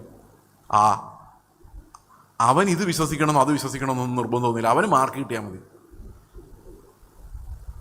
അപ്പം അപ്പനും അമ്മയും പറയും, നീ അവിടെ എഴുതുമ്പോൾ ഇങ്ങനെ എഴുതാവുള്ളൂ കേട്ടോ, ഇവിടെ എഴുതുമ്പോൾ ഇങ്ങനെ എഴുതിക്കും. അപ്പോൾ സത്യം ഏതാ? സത്യം എന്തെങ്കിലും ആയിക്കോട്ടെ, നീ അവിടെ എഴുതുമ്പോൾ അതും ഇവിടെ എഴുതുമ്പോൾ ഇത്. ഇതിനെയാണ് നമ്മൾ ഉത്തരാധുനികത എന്ന് പറയുന്നത്. ഇതിന് വേറെ രീതി പറഞ്ഞു കഴിഞ്ഞാൽ നമ്മുടെ കാലം വളരെ മോശമെന്ന് പറയാൻ വേണ്ടി ഇത് പറയുന്നത്. ഒരു പെയിൻറ്റിങ് വരച്ച് വെച്ചിരിക്കുക. ഒരുത്തൻ കുറേ യെല്ലോ കളറ്, കുറേ ഗ്രീൻ കളറ്, കുറേ ബ്ലാക്ക് കളറൊക്കെ അടിച്ചൊരു പെയിൻറ്റിങ് വരച്ചിട്ട് ഒരുത്തൻ കണ്ടിട്ട് പറയാം യെല്ലോ മരണത്തെ സൂചിപ്പിക്കുന്നു, ഗ്രീൻ എന്ന് പറയുന്നത് നാളെ നന്നാകും എന്നുള്ളവൻ്റെ പ്രതീക്ഷയാണ്. ഈ പടം വരച്ചവൻ ഇതൊന്നും ഓർത്തിട്ടില്ല. വേറൊരുത്തൻ വന്നിട്ട് പറയുന്നു യെല്ലോ എന്ന് പറയുന്നത് മരണമല്ല, നിരാശയെ കാണിക്കുന്നതാണ്. എന്നാ വേണേലും ആൾക്കാർക്ക് പറയാം. ഇതിനെയാണ് നമ്മൾ അപ്പോൾ നമ്മൾ എന്തിനെ അന്വേഷിക്കുന്നില്ല? ട്രൂത്തിനെ അന്വേഷിക്കുന്നില്ല. ബൈബിൾ വായിച്ചപ്പോൾ എനിക്കിങ്ങനെ തോന്നിയത്, നിൻ്റെ വിശ്വാസം നിന്നെ രക്ഷിക്കട്ടെ, എനിക്കിങ്ങനെ മനസ്സിലായത്, ഓക്കെ എന്നാൽ പിന്നെ അത് അങ്ങനെ ആയിക്കോട്ടെ. ഇതിനെയാണ് നമ്മൾ ഈ അന്ത്യകാലത്തെ ഈ ലൗദിക്യ സഭയോട് പറയുന്ന പോലെ ശീതവാനുമല്ല ഉഷ്ണവാനുമല്ല, ട്രൂത്ത് അറിയാനും മേല, എന്നാൽ എല്ലാം അറിയുകയും ചെയ്യാം. ആ അറിവ് കൊണ്ടൊരു പ്രയോജനമില്ല, ജീവിതത്തിലൊരു ആപ്ലിക്കേഷൻ ഇല്ലാത്ത വചനം എല്ലാം വായിക്കുന്നുണ്ട്, പക്ഷെ അത് സീരിയസ് ആകുന്നില്ല, അത് ജീവിതത്തിൽ അപ്ലൈ. വചനം വിശ്വസിക്കുന്നുണ്ടോ? ഉണ്ട്. പക്ഷെ ലൈഫിലേക്ക് വരുമ്പോൾ അതൊന്നുമല്ല പ്രിൻസിപ്പിൾസ്. മനസ്സിലാവുന്നുണ്ടോ? ഇത് ഇന്നത്തെ ഒരു അഴകുഴമ്പൻ, അങ്ങനെ ഒരു പ്രയോഗമുണ്ട് മലയാളത്തിൽ കേട്ടോ. അഴകുഴമ്പൻ എന്നാണോ അഴകുഴമ്പൻ എന്നാണോ? അഴകുഴമ്പൻ മെക്കാനിസമാണിത്. അതായത് വചനം പഠിക്കുന്നുണ്ട്, പക്ഷെ അതൊന്നും എന്തായി മാറുന്നില്ല? ജീവനായി മാറുന്നില്ല. കാരണം വചനം പഠിക്കുമ്പോൾ സൺഡേ സ്കൂളിൽ നല്ല മാർക്ക് കിട്ടാൻ വേണ്ടി നല്ല പഠിക്കുന്നു, നല്ല കുട്ടിയായിട്ടിരിക്കുന്നു. പക്ഷേ കൂട്ടുകാരുടെ കൂടെ ഇറങ്ങുമ്പോഴേക്കും അവൻ ആൾ മാറി വേറെ ആളാണ്. അവിടെ അവൻ പെർഫെക്റ്റ് ആണ്, അവൻ അവിടെ കൂട്ടുകാരുടെ എല്ലാ പണിക്കും ഇവനുണ്ട്, അവൻ അവിടെ ഏറ്റവും നല്ലൊരു കൂട്ടുകാരനാണ്, അവൻ്റെ കൂടെ എല്ലാ പണികൾക്കും ഇവൻ പോവുകയും ചെയ്യും. സൺഡേ സ്കൂൾ വരുമ്പോഴേക്കും ഹീസ് എ ന്യൂ മാൻ, അവനോട് ബൈബിൾ വായിക്കുന്നു, പ്രാർത്ഥിക്കുന്നു. ഇവൻ ആരാണ് ശരിക്കും?